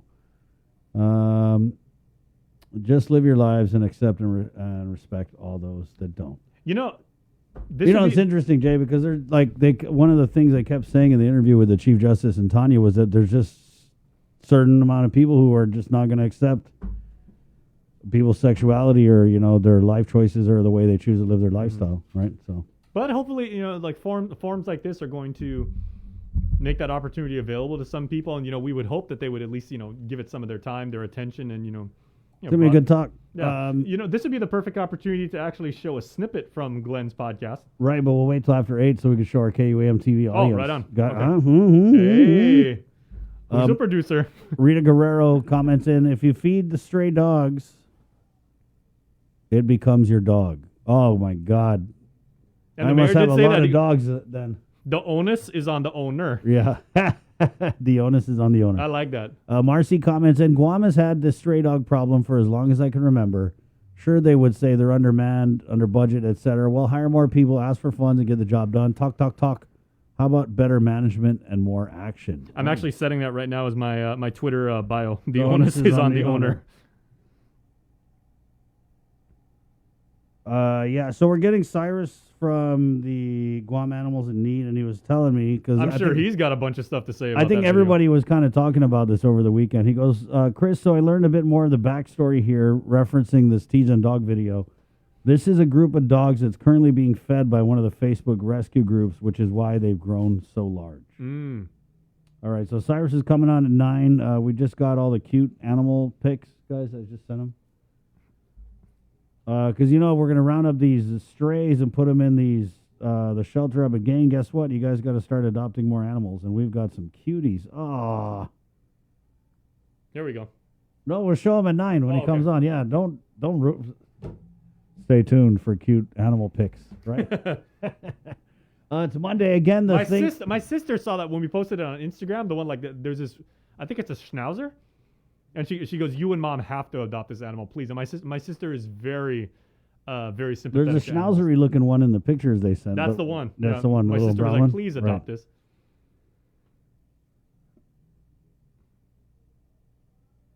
And you know, Guam, it's so easy to adopt out here. My sister in California, right? My sister and my brother-in-law, they wanted to adopt this dog that was just coming around to their place, so they started feeding it, and they said, what, you know, after about a week, they said, why don't we adopt it?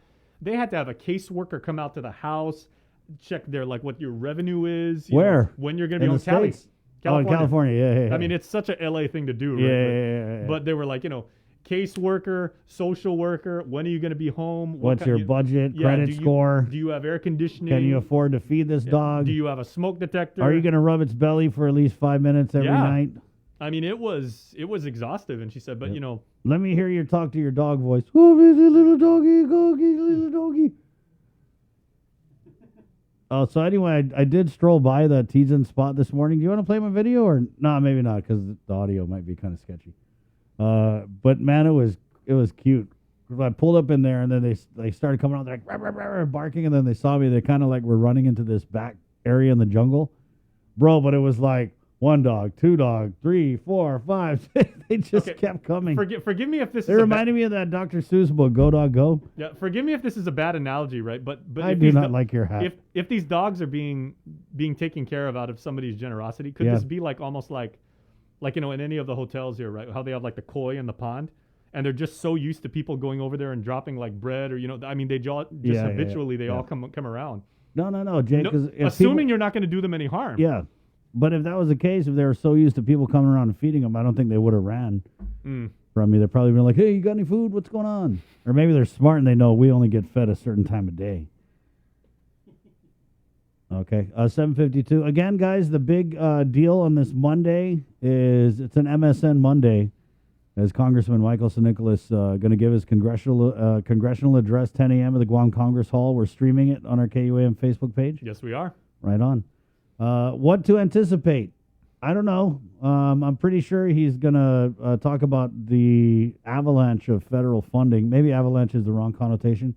Sorry, I watched that Ice Road on Netflix last night. So you're one of the reasons, like, it's been popping up. Hey, everybody in your region is watching. I was like, really?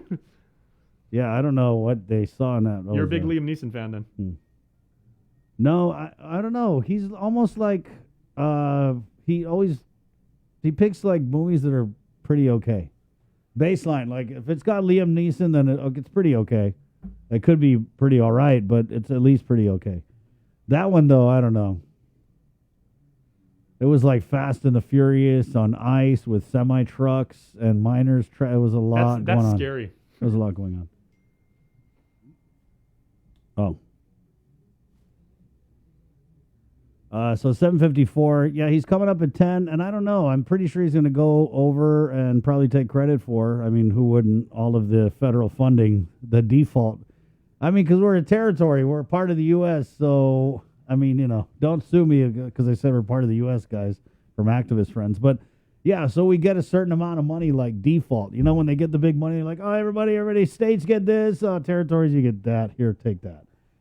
Yeah, so I'm pretty sure a lot of it is going to be him taking credit for it. But what I'm curious to know is if he's going to lecture the governor, right? Because the governor has, I hope he does. I love it when they go at it, kind of.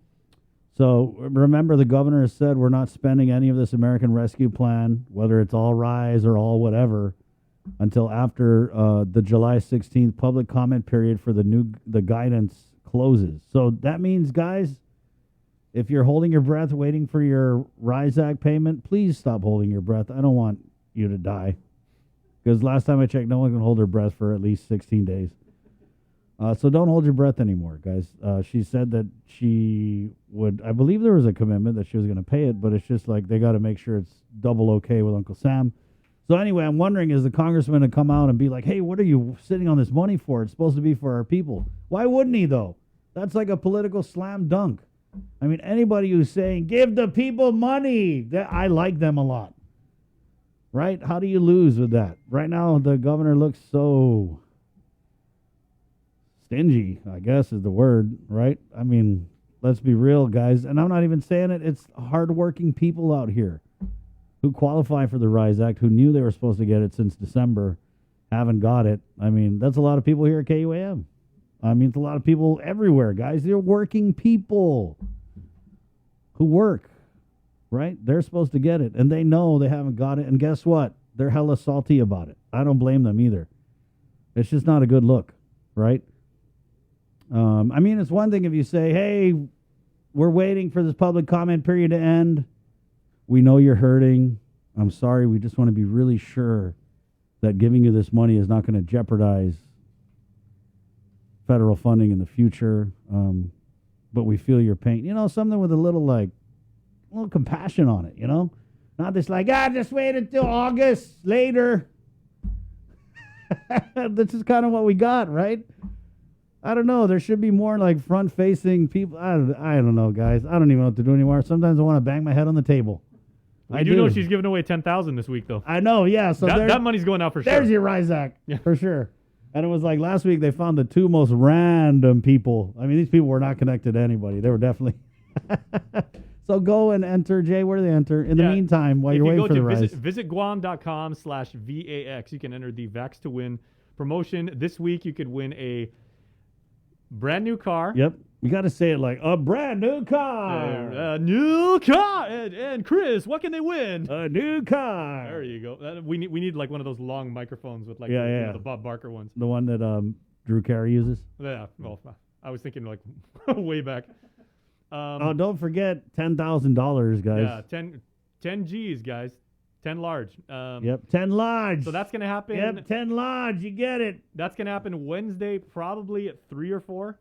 Hey, you hear Lou's giving out 10 large this Wednesday and a new car. And I don't know. Forget about it. I don't know which car is going to be given away this week. Week 1 was. I think it's going to be one with 4 wheels. Thank you. Yeah. I'm just your prediction skills are off the charts. You know. So week 1 was the Mitsubishi, right? Right. Week 2 was last week the Nissan? Yes. The Nissan. Okay, yep. So Mitsubishi's done, Nissan's done. So they got cars from all the dealers. It could be the Corolla, it could be the Kia Soul, it could be except for the Lemon Lot. They didn't get anything from the Lemon Lot. Google it, guys. If you're young, you might just Google Lemon Lot. It's where they would sell all the old broken down jalopies. But since you were speaking about the gentleman last week who did win, and the two people, there was one guy who said, "I've never won anything in my life." Correct. So I love those kind of people. Yeah, and then the other gentleman was 2 weeks after his 71st birthday. Right. And he won the 10,000. There you go. So guys, enter to win, and go get the vaccine. They're doing it's everywhere, guys. It's everywhere. Okay, thanks. 7:59. We're coming on KUAM TV 11 next. Guys, we're hearing something about the radio is closing out. We're good on our end, audio. I think it's something with the breeze, sir. So you can jump on the Facebook Live or again on KUAM TV where... How's our hair? My hair's been doing this crazy, stick up. What kind of product do you use? I don't use anything. Are you kidding? And I say product. I don't say gel. Right? Yeah, I don't use... no, I don't. I'm embracing the Metro. You know what I use, Jay? I don't know if you ever heard of it, this hairstyling product. It's called water. Yeah, so I just put water and I just smash it down. That explains a lot. I'll comb it when I get out of the shower, but... Okay, I've got... What do you use, dude? Rubber cement? No, I've got LA Looks. Oh, shoot. And then Salon Selective Spray on top of it. Oh, damn, LA Looks. So there's two. Where's the Aquanet? Yeah, exactly. There's 2 people on Guam whose hair does not move. Me and Joada. Right, yeah, and Madeline Berdallo. You know what's crazy? I was once getting my hair cut in a salon, and Madeline actually walked in. I'm like, "Oh, Congressman, hello!" And this is before I was in the media, right? It was 98. Yeah. And she went there, and then they wet her hair, and I freaked out how long her hair is. Right. Because it's all you've only ever seen her with her hair up. It kind of reminds me of those. Really long. God, and I'm not comparing Madeline, but when the dog is or the chicken even is so fluffed out, and then you wet them, and you're like, "Whoa, you're just a little guy under all that fluff." Hey, it's 8 o'clock, guys. We're going to take a quick break and come back with the link on KUAM TV next. Learn more about We got your 6. At 6 a.m. with the link on Breeze 93.9 FM. Bree and I connect you with all the latest news and information you need to know to start your day. Then check back with Guam's news leader at 6 p.m. for the day's top headlines with KUAM News Primetime. From 6 a.m. to 6 p.m. and everything else in between with KUAM Digital We got your 6.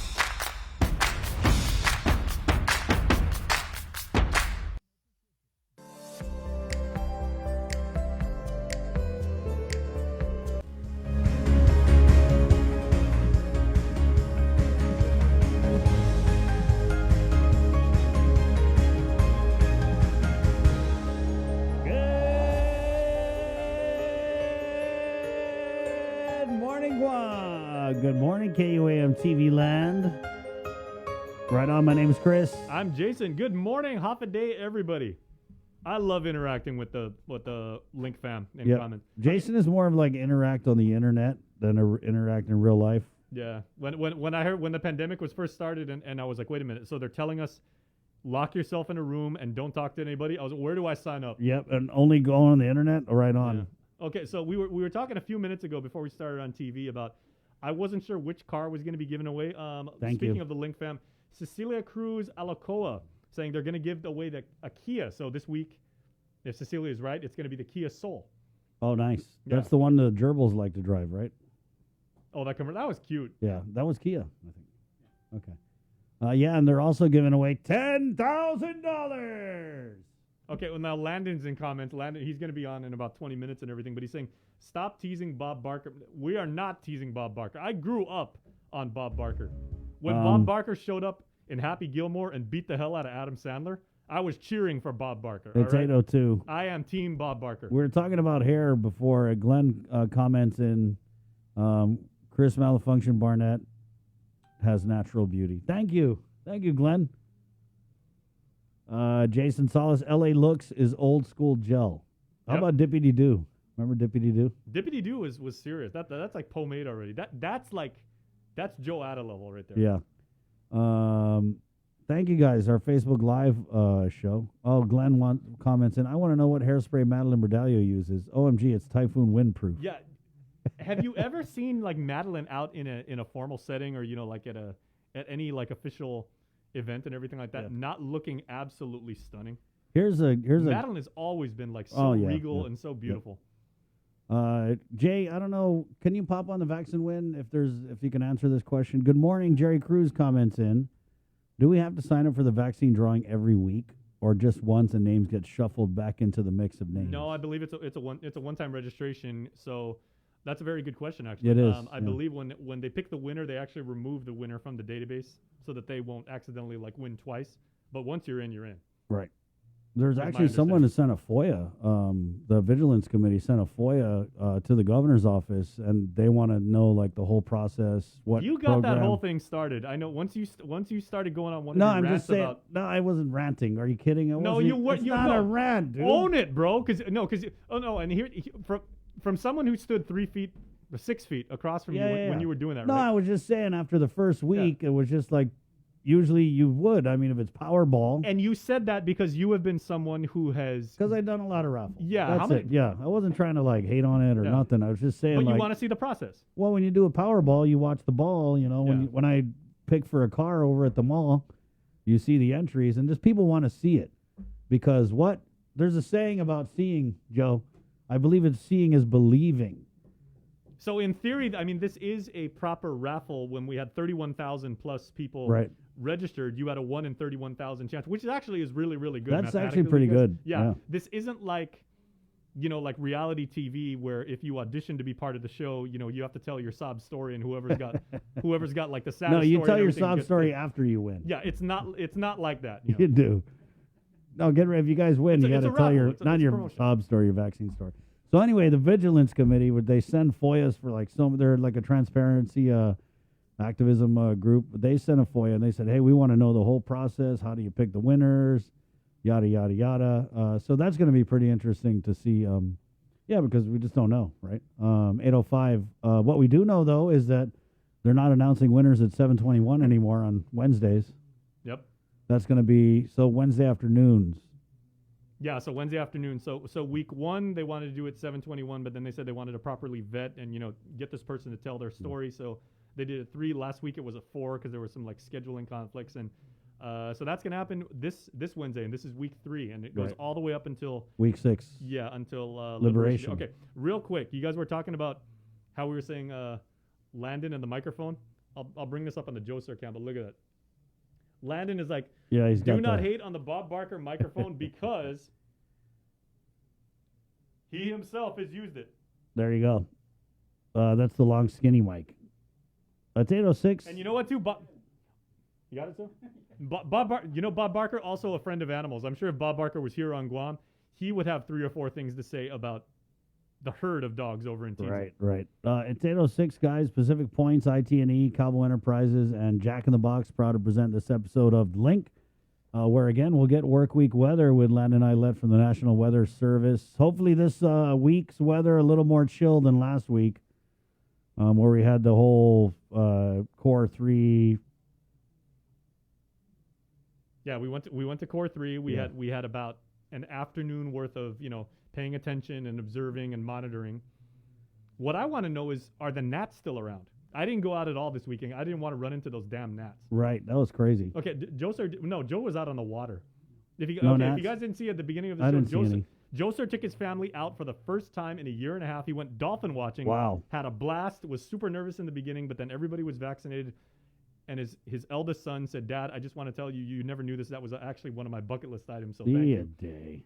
So father and son bonding over watching dolphins. And but I didn't go out, Chris. So are the gnats still around? I didn't see any. Hopefully not, because those things are nasty. They're nasty. Yeah. It's 8:07. Let's go ahead and get into the news now with Jason Solis from the KUAM News team. Good morning, Jason. Good morning and Hafa everybody worldwide here on the Link on this Monday morning. Another COVID-19 vaccination clinic geared towards people with disabilities and the island's beloved Manumku takes place today over in Barragata.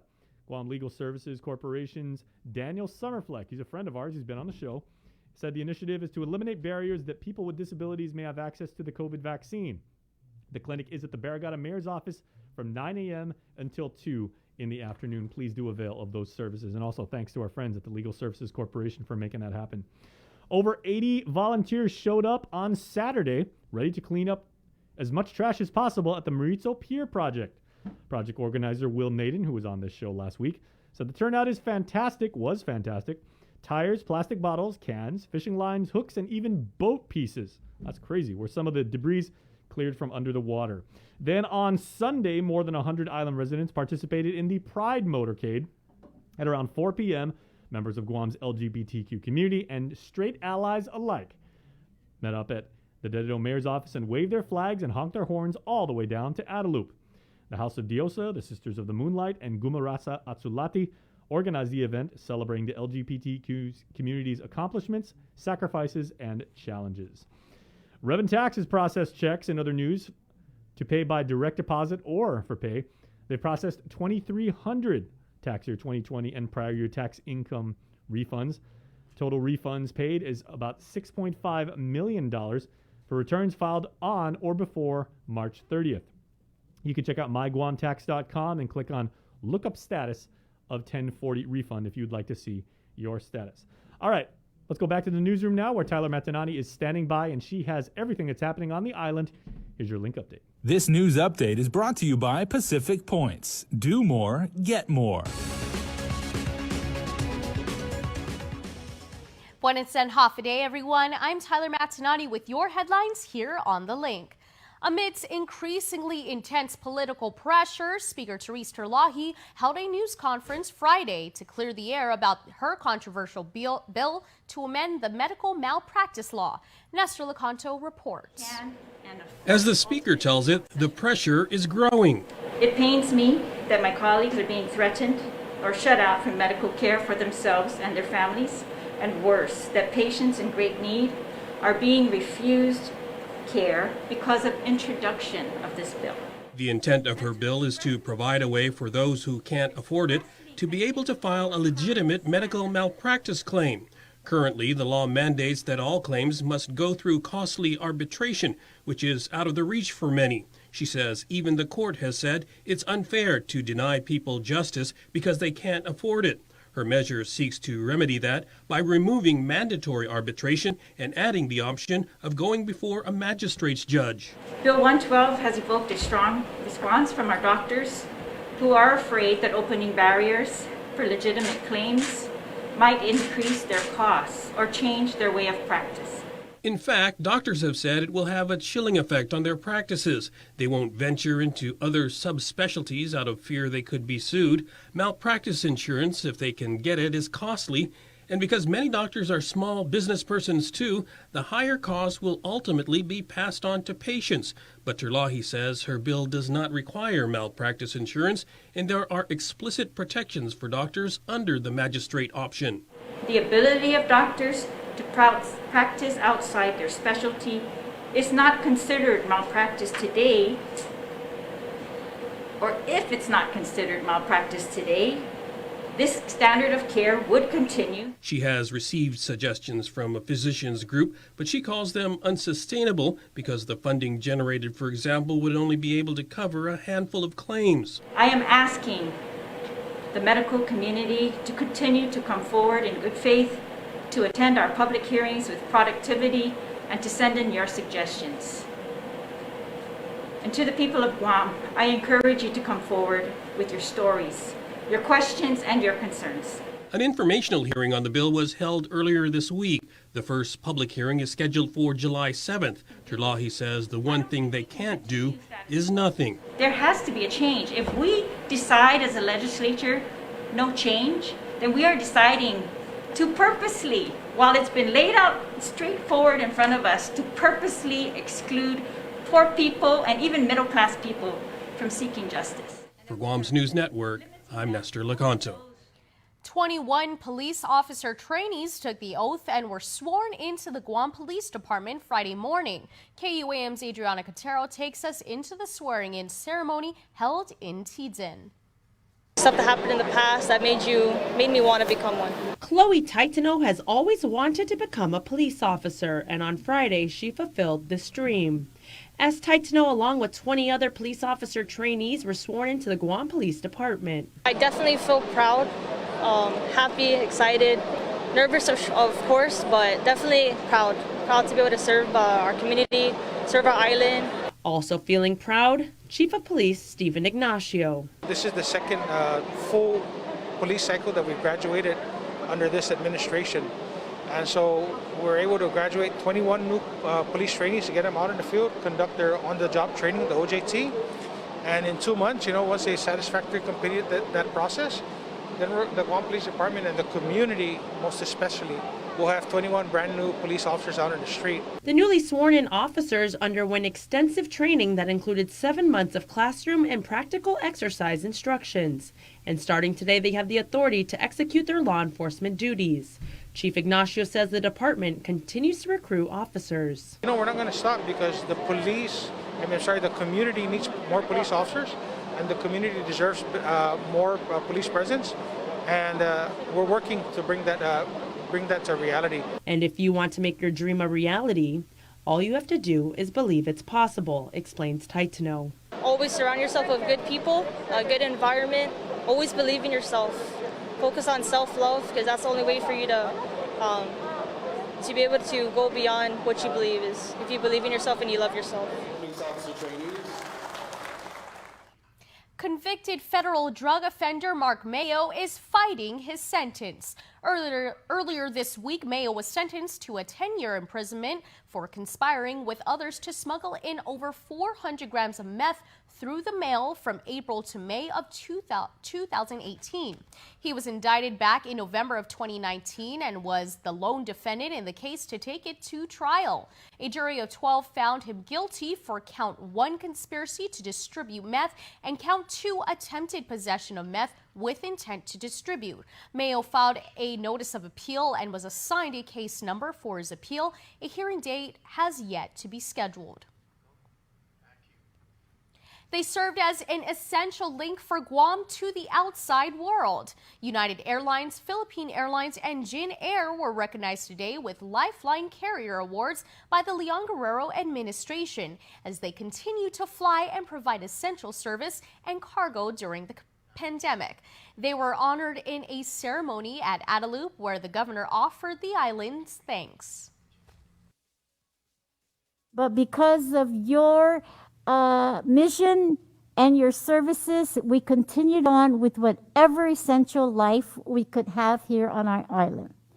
And so, although today is to commemorate and to give you our deepest thank you for all that you have sacrificed during this pandemic, I say I am grateful forever, every day, for your continued services here on our island. Managing Director for Asia Pacific Airports, Sam Shinohara represented United Airlines. Jesselyn Tan Yu of Goodwin Development represented Philippine Airlines. And Station Manager Mr. Ko represented Jin Air. Ko also announced that Jin Air would be increasing its flight frequency soon and changing arrival times to make it more convenient for passengers. That's it for now. We'll see y'all at 6 tonight on Primetime. Brought to you by Pacific Points. Do more, get more.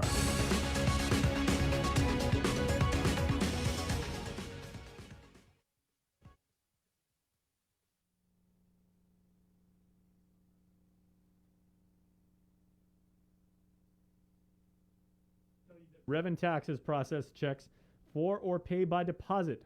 They processed 2,300 tax year 2020 and prior income tax refunds this week. Total income tax refunds paid is about $6.5 million for refunds filed on or before March the 30th. You want to check the status of your income tax refunds at myguamtax.com and use the lookup status of 1040 refund tool for more. Well, in our next package, Island residents checked out the Ginin Inagofli art exhibit over the weekend at Sagang Katuran Chamorro over in Tamuning. Our Isaiah Uggan takes a look at this one-of-a-kind event. So here is more on the art exhibit over at SKC from this past weekend.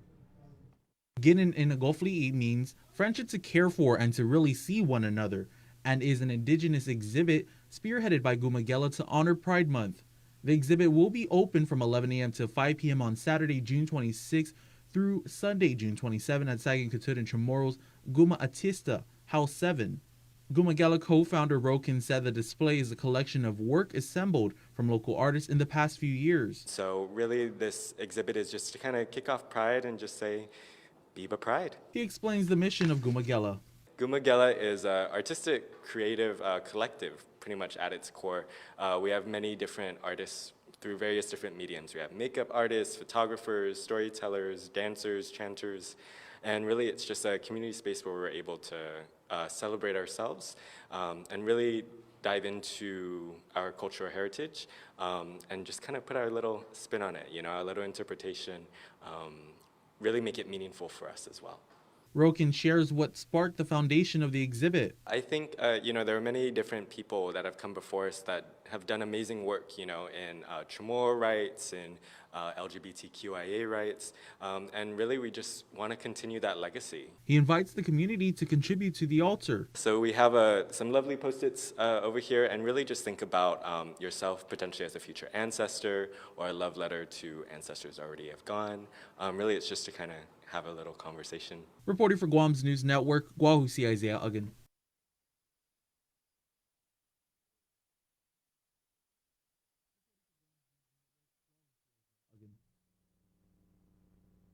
We're going to check in with our friend Uncle King Concepcion, who has today's headlines in Guam's native Chamorro. This segment is sponsored by your friends at First Hawaiian Bank. Buenos tardes to get some to be Chamorro ni KUAM News. Presentan ni Familia Mito gi First Hawaiian Bank. 12 na causang COVID sa report gi Bednes, and man mates 265 na tao to gi Webes, según ni Joint Information Center. Gi 18 man ma-identifika and 3D contact tracing, zan 2 ma-identifika gi manggay gi quarantina.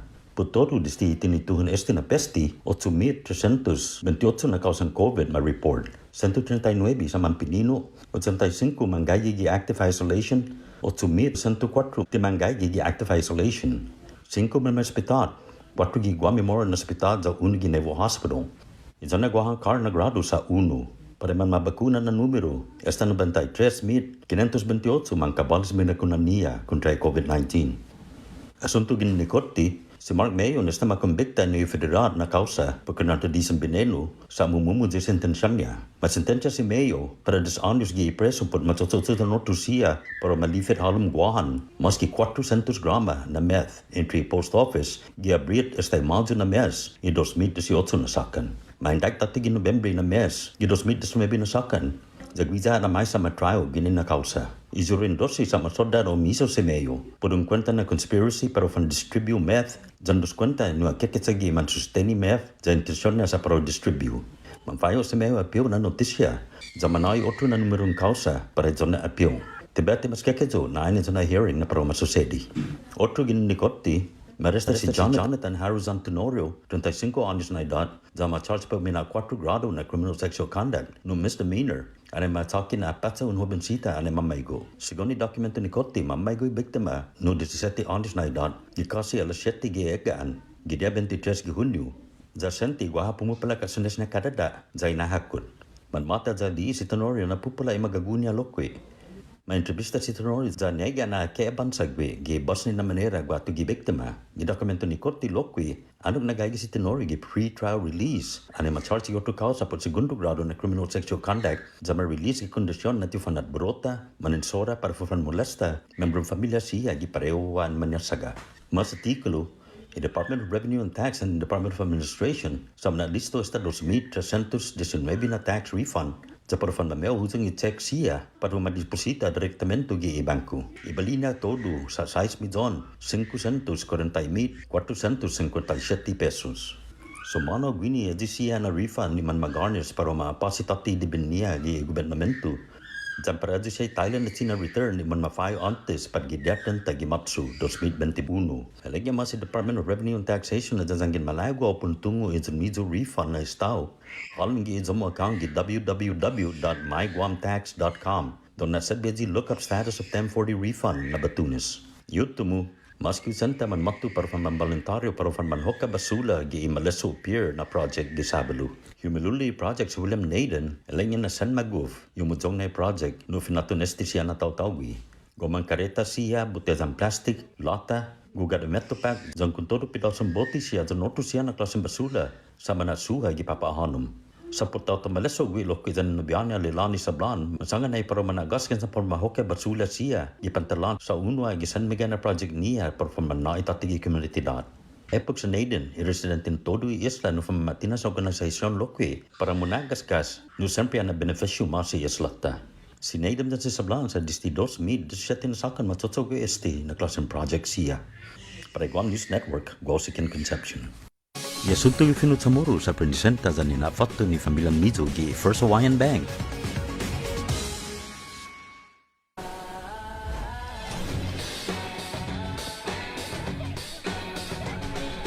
Make sure you're connected. The writing's on the wall. 'Cause if your mind's neglected, stumble you might fall. Connection is a human necessity, one we need today more than ever. And with the new First Hawaiian Bank mobile app, you can stay just as connected to your finances. And it all starts with yes.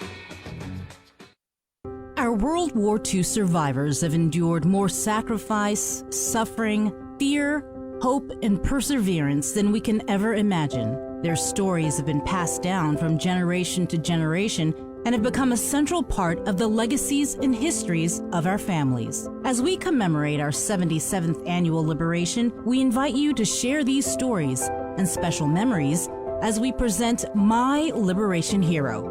During the month of July, KUAM will feature these tributes on KUAM News as well as on our digital platforms. We ask that you start your video or written submissions with the phrase, My Liberation Hero is. And please submit pictures of your heroes if you have them. Send your emails to liberation@kuam.com. And let's give everyone a chance to reflect and remember these special times and people in our history. Happy 77th Liberation Day, Guam. Brought to you by Coast 360 Federal Credit Union, Ordot Dental Clinic, and Vince Jewelers. Do you feel like you're missing out on something? Make life more rewarding with Pacific Points.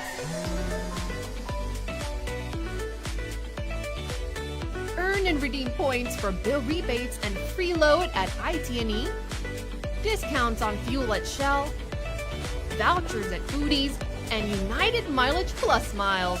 You can even pay with Pacific Points at IT&E, Shell, and Foodies. Pacific Points. Do more, get more. Uno Go, delivering meals from your favorite restaurants and more, including delivering sodas and adult beverages from the Bottle Shack. Visit uno-go.com or download the app today. Also follow them on Instagram and Facebook.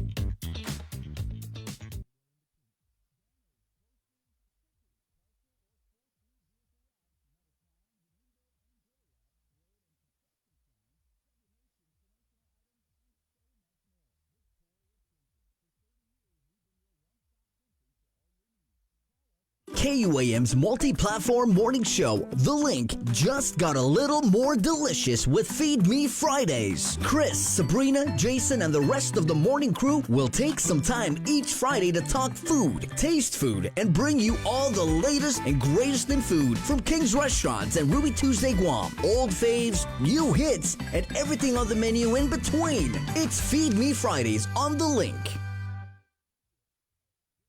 GU Self-Storage, conveniently located near the Harmon McDonald's. We offer affordable rates, online payments, and auto bill pay for your convenience. Plus gate access daily from 6 a.m. to 9 p.m. Call us today at 648-7867 for more information.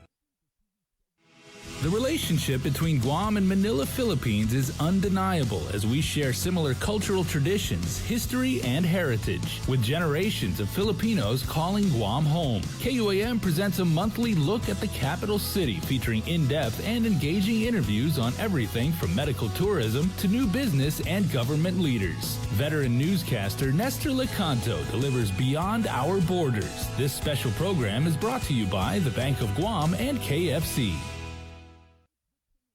The world of television is more exciting than ever. Don't miss a minute of special presentations from NBC on KUAM TV 8 or from CBS on KUAM TV 11. Every month, we'll bring you the fun and excitement of award shows and red carpet moments, special series presentations, and other great network programs. Brought to you locally by King's Restaurant, Ruby Tuesday Guam, Bud Light Seltzer, and Docomo Pacific, giving you more reasons to tune in and turn on. Fall in love with TV again with the best from KUAM Communications.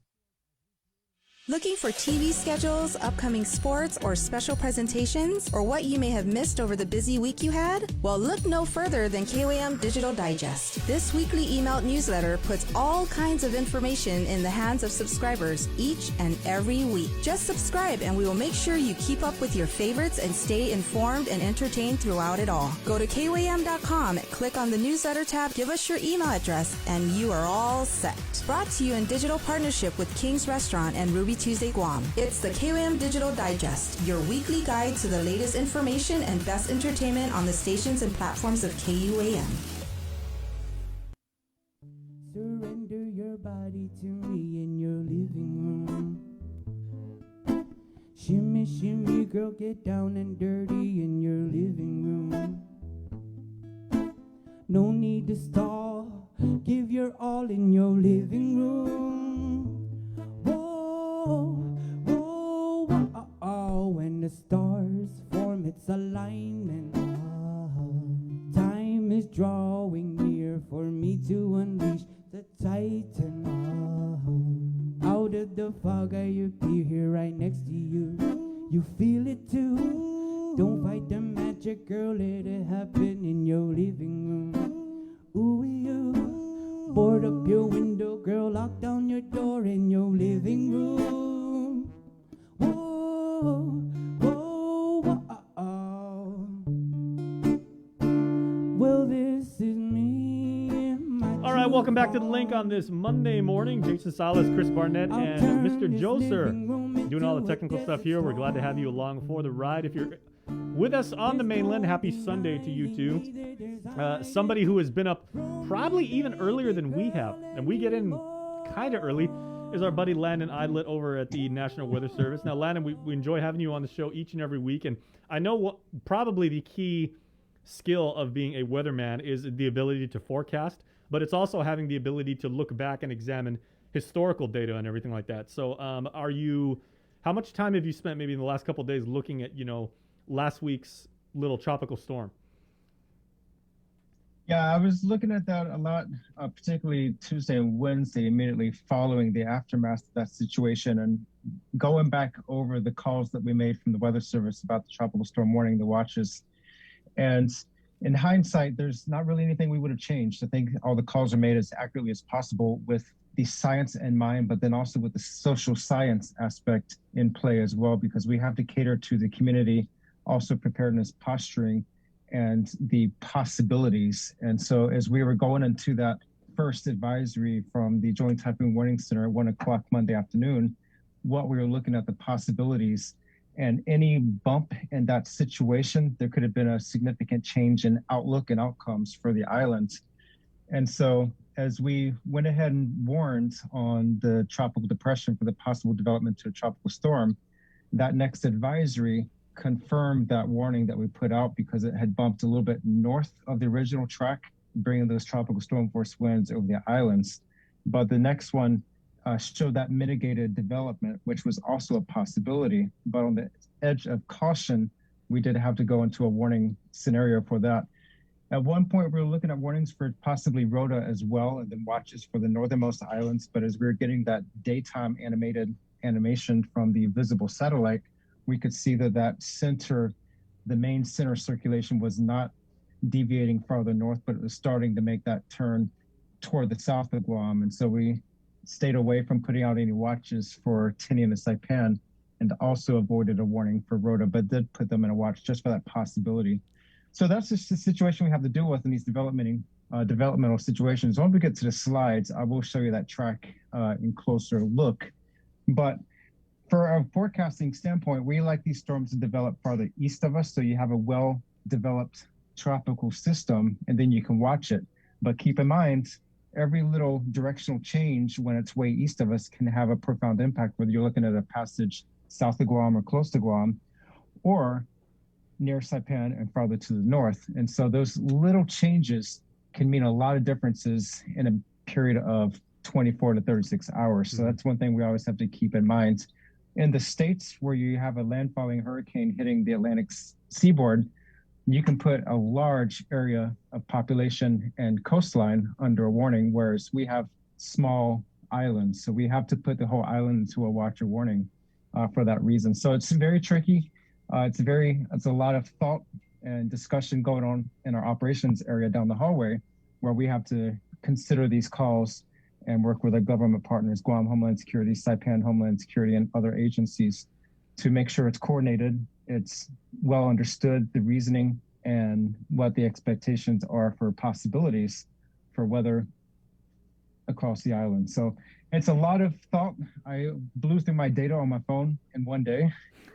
So I'm still recovering from that. But yeah, that's what we're here for. It's a lot of time and energy putting into analyzing all the available data, the possibilities, and putting out the best call for these situations. So when I get to the slide and to the slideshow, it shows where this thing first developed into a tropical depression. It was just on our doorstep, and that's where we have to be most concerned, because is it going to take its time to develop, or is it going to develop quickly and become something more formidable as it passes close to us or over us? So that's always a possibility. So let me switch my camera around and I'll show you what we're looking at for this week. And I have a little error message. There we go. Clear that out.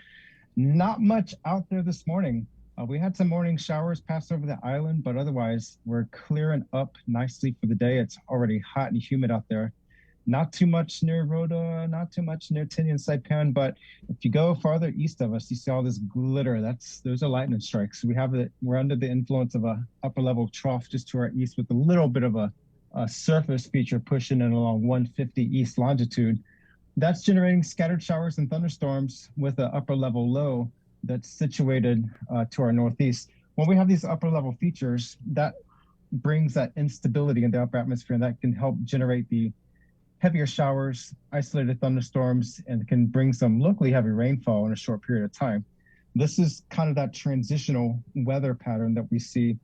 It can start as early as May and go through August and September. These TUT cells, tropical upper tropospheric troughs. And so you have these little circulations, and again, these circulations in the upper atmosphere, so it's not like a tropical cyclone. It's in the upper level. It's the upper level disturbance, and what they do is they bring disturbed weather, showers and thunderstorms across the air. So if they can park over us and be simultaneous with a surface feature or a surface trough, you can get some significant rainfall amounts across the island. We've had that in years past.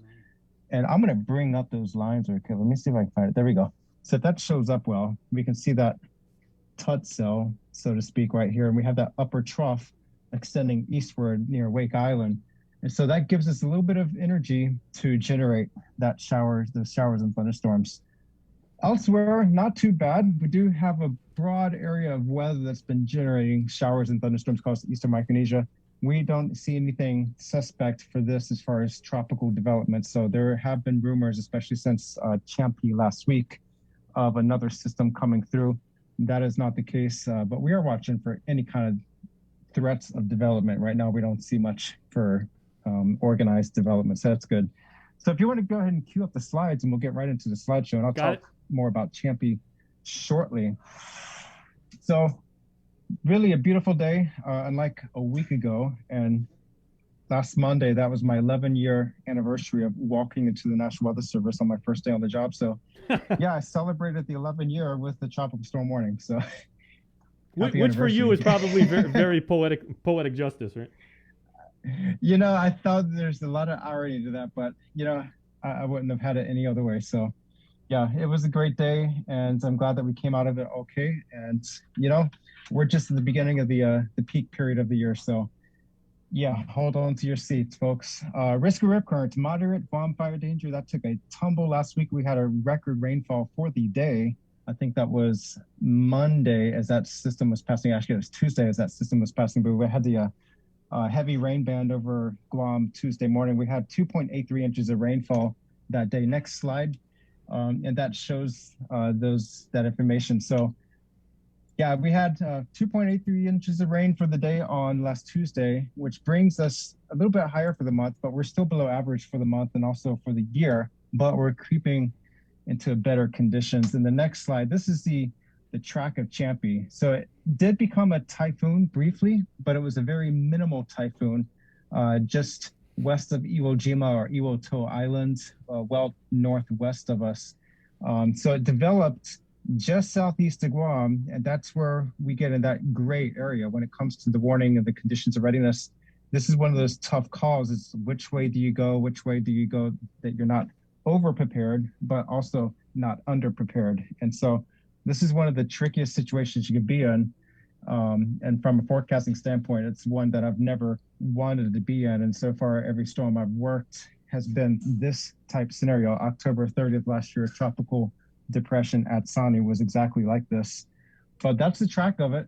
And for the people watching, if you can type into the comments, what country does the name Champi originate from? What does Champi mean? And what is the name of the next Western Pacific tropical cyclone? And I'll have the answers at the end of this broadcast. Okay, I want to add my little conjecture, because I believe also Champi could be a nickname for Felix in this part of the world. I know 2 people named Felix, and their nicknames are Champi. Maybe they're just good at what they're doing. They were like champion. There you go. And by the way, Champi is not that thing you make with shrimp. That's scampi. I could go for some scampi right now. Oh yeah. Now the next slide. With barbecue sauce. And we'll have the answers shortly. Yes. So the next slide, that's a review. This is just a climate pattern where we see the typical tropical cyclone development of the La Nina, which is across western central Micronesia, and then the El Nino, the tropical cyclones, develop farther to the east and put us more under the gun of action. We are in an INSO neutral, which is why we're looking at kind of a average outlook for this year. The next slide, this shows our tropical cyclones for 2020. And take a really good close look at this yellow box. That's the WFO Guam area responsibility encompassing Palau, Micronesia, and the Marshall Islands. This is our season from last year, and you can see at Sani just passed just south of Guam. That was the only threat that any island in our air responsibility had last year. We were in a strong La Nina, which generated all that development to be primarily west and north of us.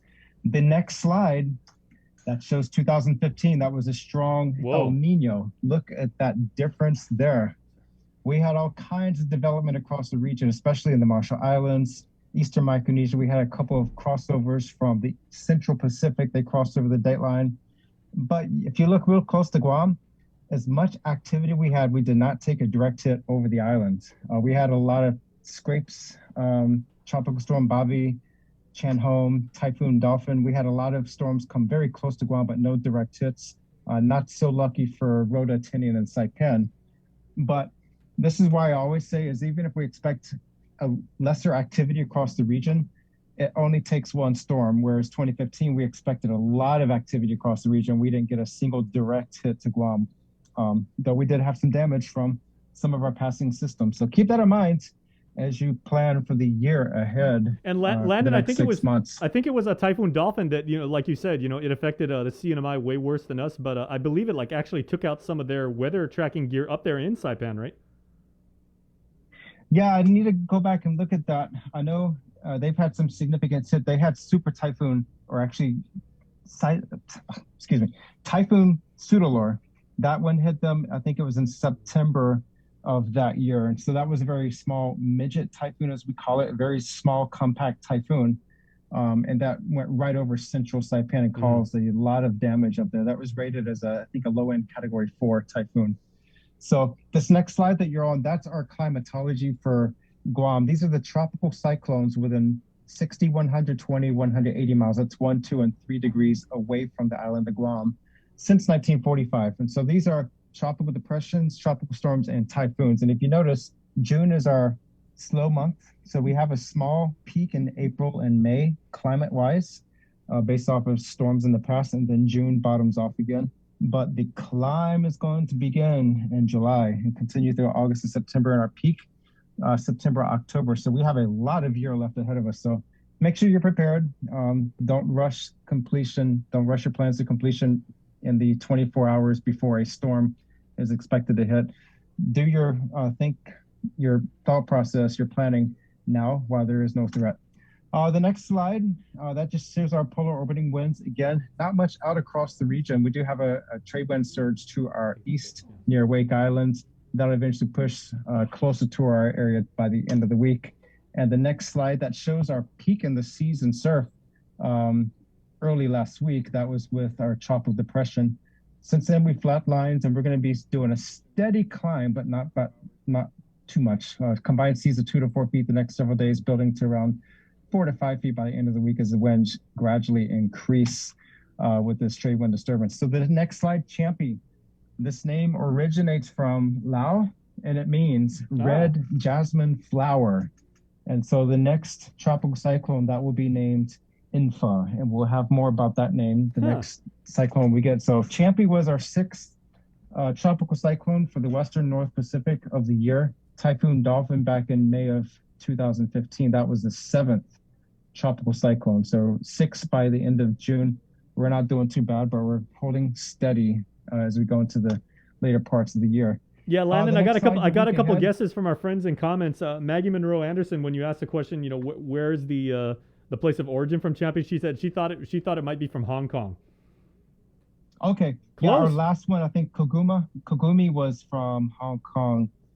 Actually, I might have been getting the last one wrong, but yeah, Hong Kong is definitely one of the member countries of the WMO's Typhoon Committee, and they also submit names. And so we do a lot of good work in collaboration with the Hong Kong Observatory. But Hong Kong is definitely a great guess. So the week ahead, not that bad, just isolated showers and thunderstorms the next several days. As long as this upper level trough keeps in our neighborhood, that's going to keep those thunderstorm chances a possibility the next several days. Toward the weekend, we could see a trade wind disturbance come up and give us more showers, and that's not good for us because the Weather Service is planning an outdoor barbecue at our facility on Friday. And if anything is certain, it's certain that it's going to be a rainy day on Friday, because the last time we had a cookout outside, it was the rainiest day of the month, and I think that was back in February. So, that's just the luck that we have in the Weather Service. But otherwise, Sunday, July 4th looks a little bit drier. But yeah, it's going to be a great week ahead. And no Monday off because of the 4th of July holiday for you guys over there, right? Yeah. I haven't got that far yet. I think we might have a federal holiday. It might be on Monday the 5th, hopefully. So we'll see. Yeah, is that how it usually goes? Yeah, sometimes if it's like a weekend holiday, they'll put the holiday on the closest weekday, either prior or immediately following. Right I know on. Juneteenth was considered a federal holiday, and so we had that holiday set on Friday instead of the actual Saturday. Cool. All right, so we'll make arrangements if you're off on Monday. I wouldn't mind being off on Monday. Yeah. Hey, let us know if you guys do wind up having that barbecue and everything like that. We'll cover it. Air quotes. We'll cover it for you. Yeah. I'll have my microphone for you too. So. Oh, there it is. The Bob Barker mic. Jason loves your microphone. I'll tell you that much. You know, it's a long story behind that one. I'll tell it to you next week. Okay. Right on, Landon. Hey, real quick, Landon. You know, of course, we are in the summer months and everything like that. And, you know, you always try and talk about career opportunities, you know, learning opportunities, and that's part of your job. Heading into the fall for kids who are going to, you know, college, they might be, you know, approaching upperclassmen status and everything like that. I only bring this up because, you know, Gov Guam has that really, really wonderful internship program that they got going on right now where kids were like dispatched throughout the government. What opportunities do you guys have maybe coming up either in the summer or the fall that applicants can look forward to? Well, definitely it's too late for this year, but check us out around January, February next year. We have summer interns through the yosejobs.com. And so this is what's called the Weather Service Pathways Interns Program. We typically have one internship every summer for a 2-month period. This year we have 2 spots open. One's for meteorology and one's for IT. So we have a guy from University of Oklahoma. He's here for the summer on the meteorology side. And we also have another intern, and she's actually local to Guam. And so we really want to cater to people locally if they have interest in fields in the weather service. And that's not just meteorology, but also electronics and IT. So we do have those opportunities from time to time.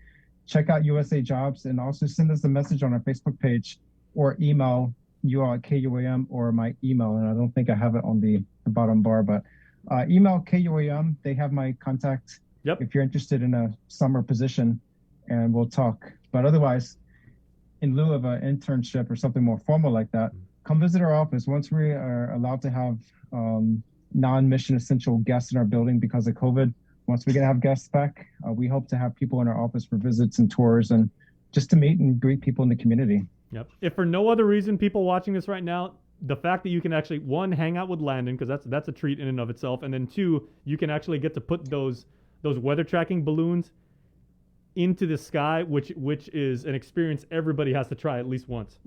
We got to do a link on location just for that. Those up every day.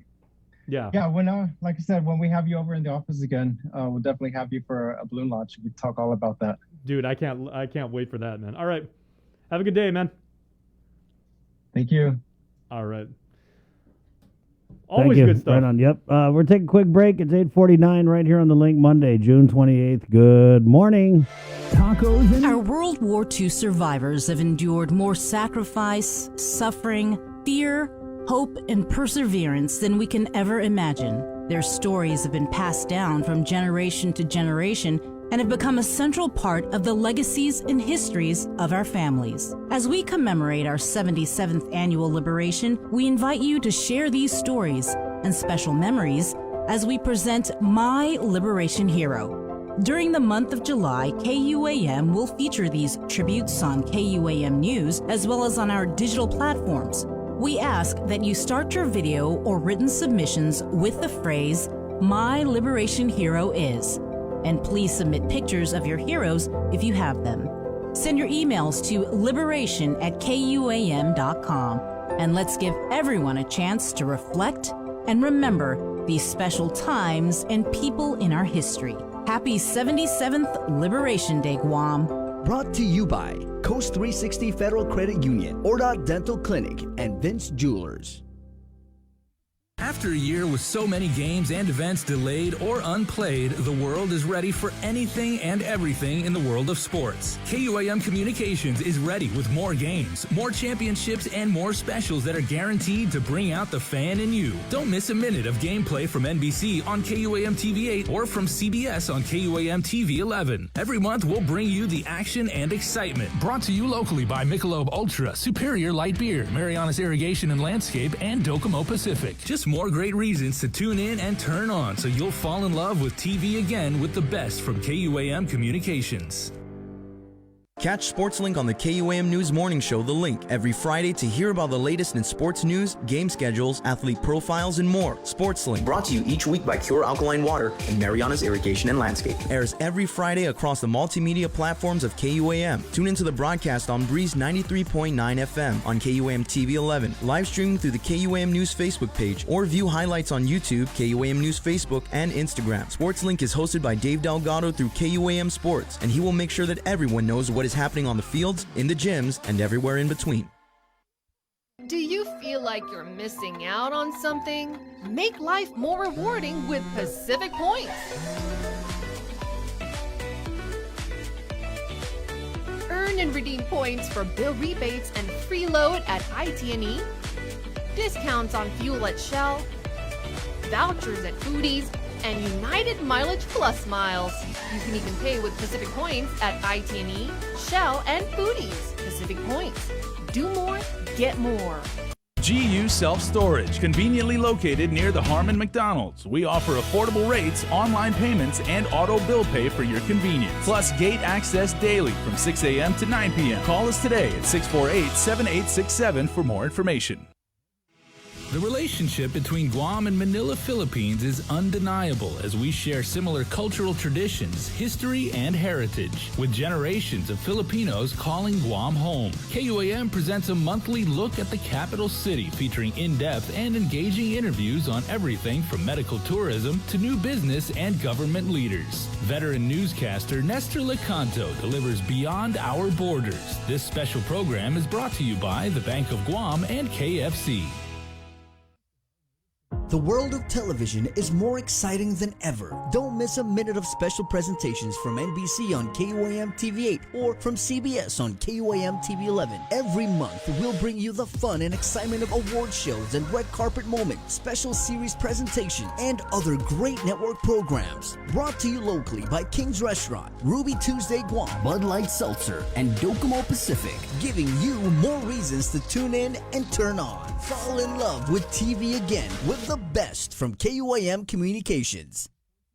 Looking for TV schedules, upcoming sports, or special presentations, or what you may have missed over the busy week you had? Well, look no further than KUAM Digital Digest. This weekly emailed newsletter puts all kinds of information in the hands of subscribers each and every week. Just subscribe and we will make sure you keep up with your favorites and stay informed and entertained throughout it all. Go to KUAM.com, click on the newsletter tab, give us your email address, and you are all set. Brought to you in digital partnership with King's Restaurant and Ruby Tuesday Guam. It's the KUAM Digital Digest, your weekly guide to the latest information and best entertainment on the stations and platforms of KUAM.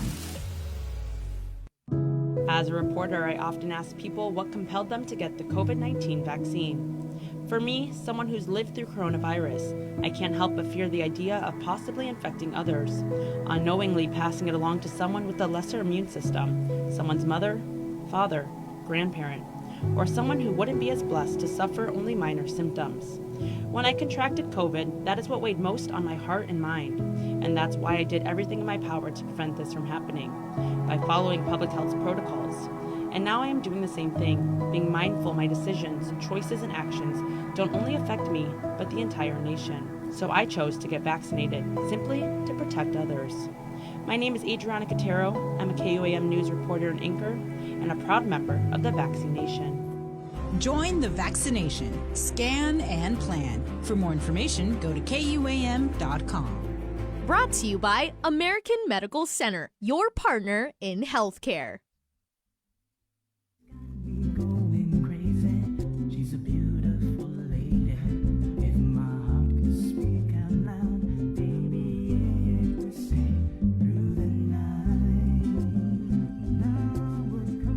Your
Welcome back to The Link. Jason Salas, Chris Barnett, and Joe Sir.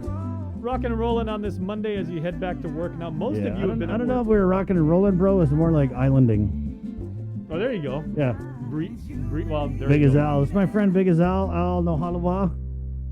I don't know if I'm pretty sure he's related to those Nohalawas, but he's staying out. Mike Nahalawa that works at the bank, Jimmy Nahalawa, the longtime I Santos always football mix it coach. up, man, but he's staying like somewhere either Idaho or Ohio or someplace where there's a lot of meat packing.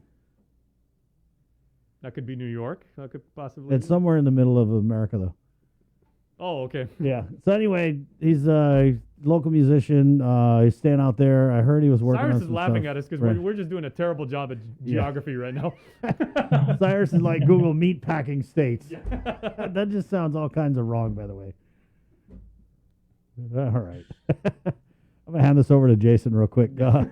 Cyrus Lure of Guam Animals in Need. Ladies and gentlemen, Jason Salas. Yeah, thanks, Chris. Cyrus, good morning, my friend. Man, we have been waiting to talk to you because this video, shall we say, I'm sure you and your colleagues up at Gain have seen this thing like a cajillion times and everything like that. Not exactly like shocking to some people. It's definitely interesting. Definitely worth a replay and probably cause for concern, no doubt. You know, what's your read on, just this video of, these dogs congregating? Other people are saying like they're dogs that are now herding.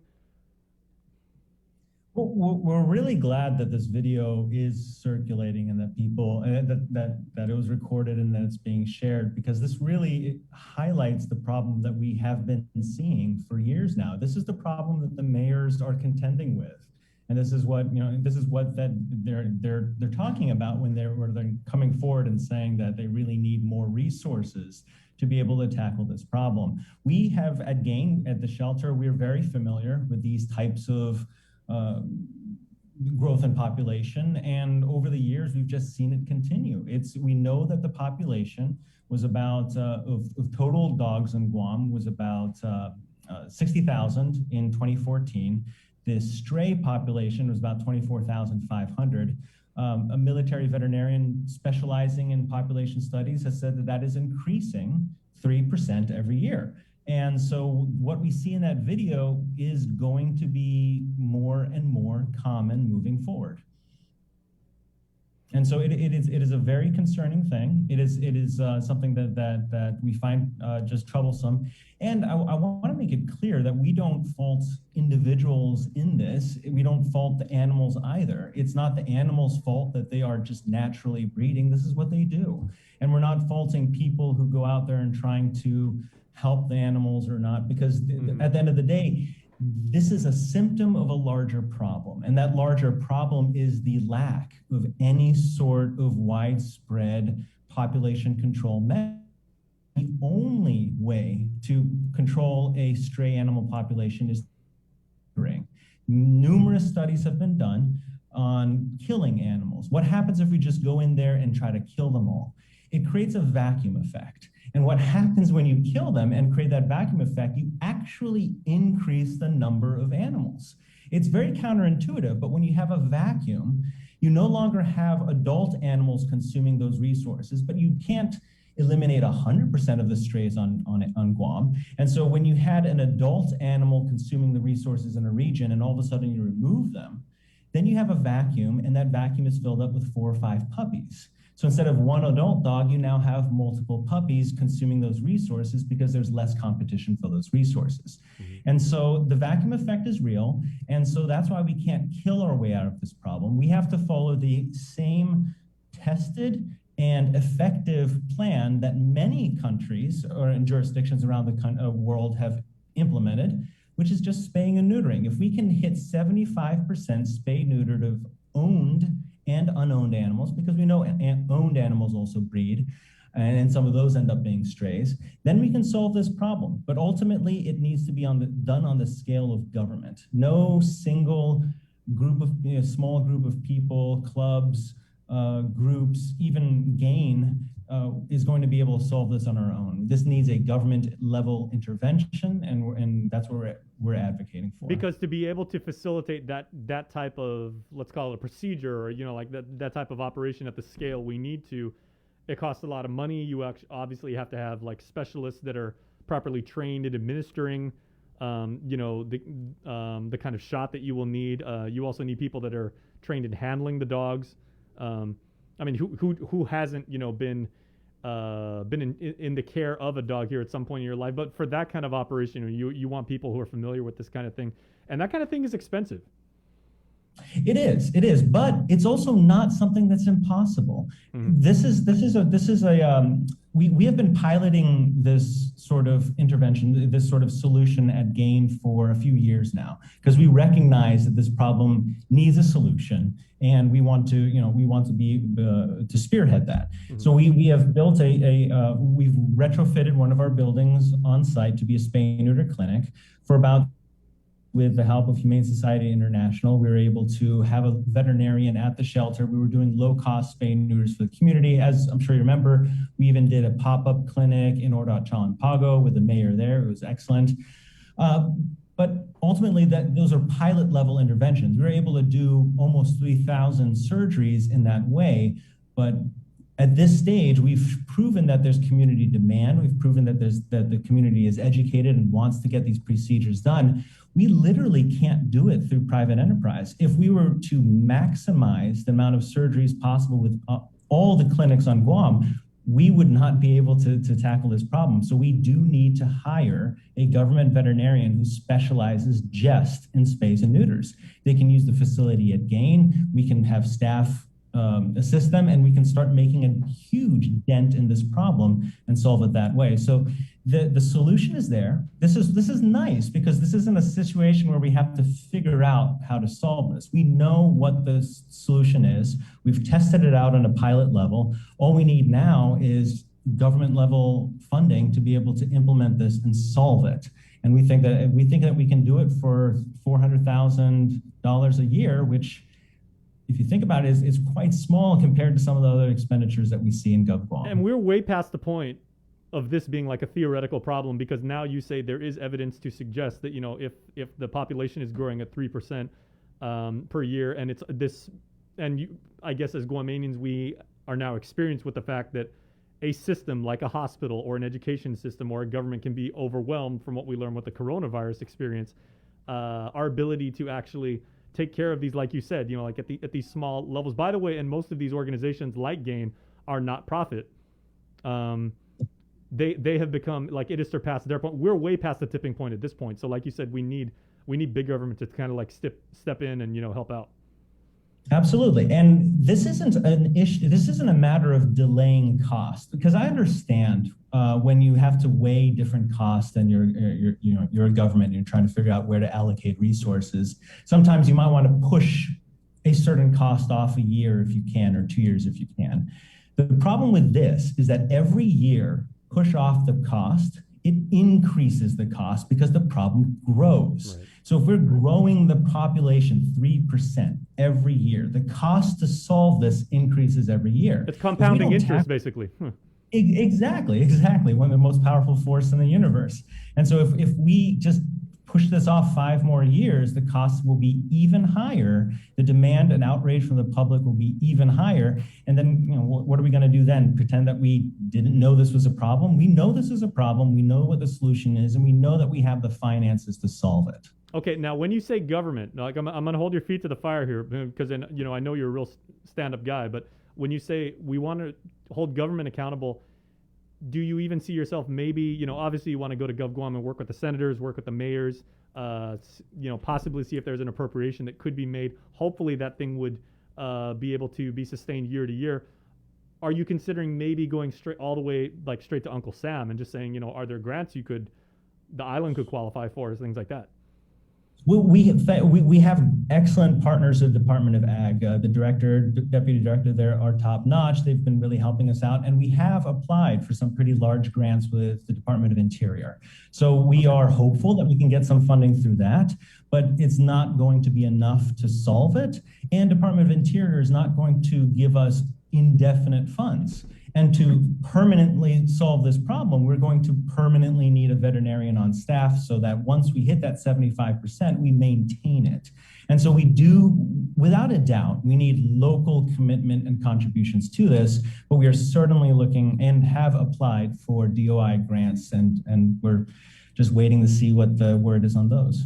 Okay, so well, let's go even a higher level. So like there's GovGuam, there's, like I said, the federal Uncle Sam. Now let me ask you to ask Santa Claus, right? If you were gonna have your optimal solution and have everything best possible ask, and you got everything you asked for, structure a program for us, if you could, Cyrus, about like how this would work and what would make a sustainable type of infrastructure going forward. Well, in an ideal situation, the way that we envision sort of like a 10-year campaign in terms of what the dream for Guam would be, increasing the capacity at the animal shelter. We estimate that would cost about $200,000 to double the capacity of the shelter. We would love to see a partnership with the Department of Corrections so that we could have a secondary location that's a partner with DOC where mayors can drop off animals there. They could be, so, because we know that the southern part of the island is underserved, and then they could, rehabilitate the animals there, prison dog programs. So we've had interest in the past, the Department of Corrections, but of course we've had issues with DOC protocols over the last few years. That's been a little bit held up. And ultimately, those are sort of like the multi-pronged efforts, but the big one, it would be permanent government spay-neuter services targeting low income, but really open to everyone. And the way we envision that is that we would have a full-time veterinarian at GAIN doing the procedures, and that we would be we would also be setting up pop-up clinics in the different villages, maybe for 2 weeks at a time, every couple of months. We've already tried it with it worked phenomenally well. We had a huge turnout. And so we would do that and rotate around from village to village and just slowly sort of solve the problem that way. We would also bring in visiting veterinarians, which is another model that we have already done at GAIN, and it's worked great. There's a lot of American veterinarians who live in Japan. Some of them live in the States, and they want to come out to Guam and help out and volunteer their services. And so we do that. And ultimately, the full-time veterinarian, visiting veterinarians, the expansion at the shelter, all together would be a comprehensive solution to this problem. We estimate that would be about $800,000 a year to be able to accomplish all of that. And again, in the grand scheme of things, we know that the impact to tourism probably exceeds that. There have been studies done in Puerto Rico where they estimate that their stray dog problem hurts tourism to the cost of $5 to $12 million a year.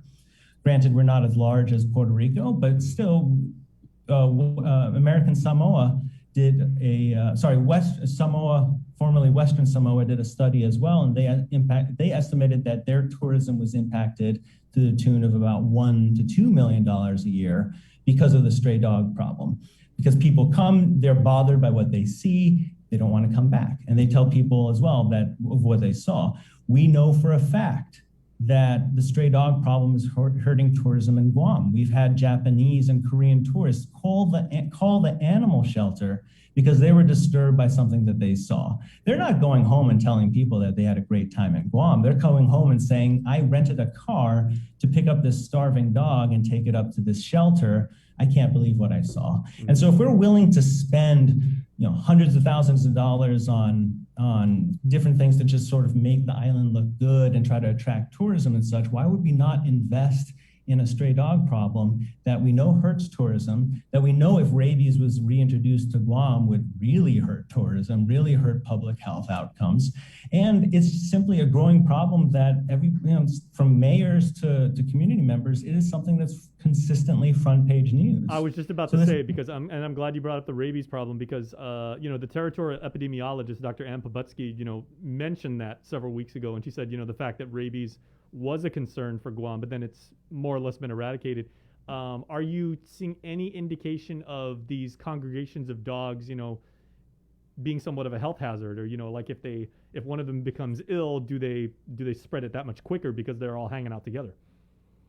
Well, yes, it's a risk. Thankfully, we haven't seen anything spreading right now, but it's of course a vector of potential public health risk. There were 2 cases of Lyme disease in Guam over the last 2 years. It's believed that it was contracted from off island, but of course, if that was to establish in Guam, that would be very concerning. Rabies was introduced to Guam in 1967. It was eradicated through widespread poisoning and killing of all animals roaming on Guam. But if it were to be reintroduced to Guam today, it would be pretty near impossible to eradicate it. And imagine the impact to not only public health, to lives, but also to tourism if we're the island in the Pacific that has a new unchecked rabies outbreak. Bali was rabies free up until 2009. Rabies was came in on a boat with believed to be just a dog that was unchecked, and 125 people died within the next year and a half. Rabies is the deadliest virus known to man. It has a 100% kill rate once you start showing symptoms. We in the U.S. think rabies is sort of this humorous, lighthearted disease that that can be protected against, and you can get a shot. But 55,000 people die from rabies a year. I don't think there's anything world. humorous about rabies, man. Just watch the movie Cujo, and that'll scare you zombies, away from right? that. Zombies. It is, Yeah. and we know that there are animals being brought into Guam unchecked. It's not the fault of customs and quarantine. It's simply that it's such a huge problem that animals are just sneaking through, sometimes just accidentally. They're on fishing boats coming from overseas and such, and they're just being brought into the island. So it's a matter of when, not if, that a concerning disease will be reintroduced to Guam, such as rabies. And when that happens, we need to be ready. And the best thing to do is start investing now in reducing the population rather than waiting until something horrible happens and then we're in a different type of quarantine. Okay, I'm enjoying what I'm hearing. I'm feeling like I'm very, very educated on this. You've laid out what the problem is clearly, how much you're asking for, maybe about 800,000 a year or so and everything like that. But I'm no policymaker. I wish I could cut you a check for 800 grand. I cannot. I would accept it.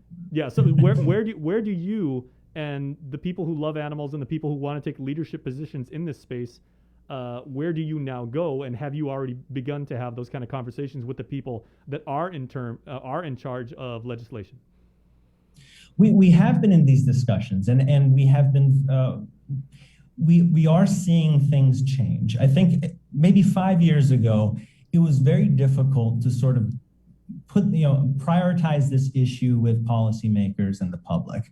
I think over the last 5 years, with the growing number of strays, with the increased attention that the news has brought to this problem, we are starting to see people realize that not only is this a growing problem, but that this is something that needs to be tackled and needs to be tackled now. So when people want to step up and be able to contribute or advocate for change, I cannot overemphasize how important it is to reach out to your elected representatives and tell them that this is important to you. A single phone call can persuade a senator, can persuade the governor that this is an important matter. And I worked in the legislature for many years, and I can tell you that very few people actually call when they're upset about something. And so when you get 5, 10 people calling about an issue over a couple of weeks, that's enough attention to make a senator understand that a problem is that a community is really upset about a problem.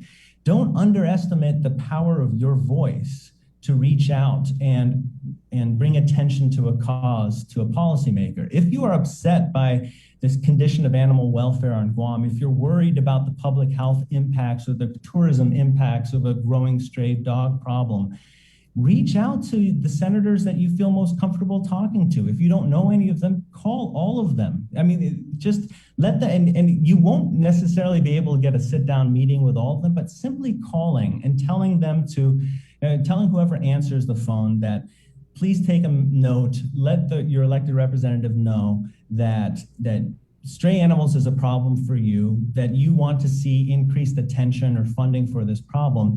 I guarantee you that after a few phone calls like that, this will prioritize the problem for policymakers. And I want to make very clear, I'm not faulting any single senator or any single administration. This is a problem that's been growing for decades. And we are thankful that at this stage, we're starting to see a lot of attention being brought by policymakers. But if we can continue to advocate for this problem, we really are hopeful that with this new budget cycle, we'll be able to see a significant improvement in terms of funding for animal control, animal welfare, and this problem overall. Well, Chris, sounds like we got a plan. Yeah. All we got to do now is execute it, and that of course is always going to be the hardest part. I mean, there's $600 million that's sitting in the bank. I don't know if you guys get any of that, Cyrus. Well, I'll be happy to accept it if it does come out. Maybe you need to get all these wonderful pets that you have up at the shelter and you just do a march on Adelup. It'd be the most adorable march ever. I'm telling you, there's no gathering limit for dogs and cats. Cyrus, thank you. Go ahead. Yeah. Go ahead, please. Go ahead, yeah. No, I mean, I was just going to reiterate that if this is an important issue to you, if you're watching this and you're just sort of fed up with the stray problems, don't yell at your mayor. They're doing the best that they can with the limited resources that they have. Don't yell at animal control because they are very limited as well. They're wonderful advocates. We work closely with both of them. Ultimately, reach out to the policymakers. The legislature is putting together the budget for the upcoming year. Call the senators you know. If you don't know them, pull up the website for the legislature and dial a few numbers and just let the people know. Let your elected representative know what issues are important to you, and that $800,000 to solve this problem is very small when you consider the impact, the negative impact this has on public health, on tourism, and on animal welfare. All right.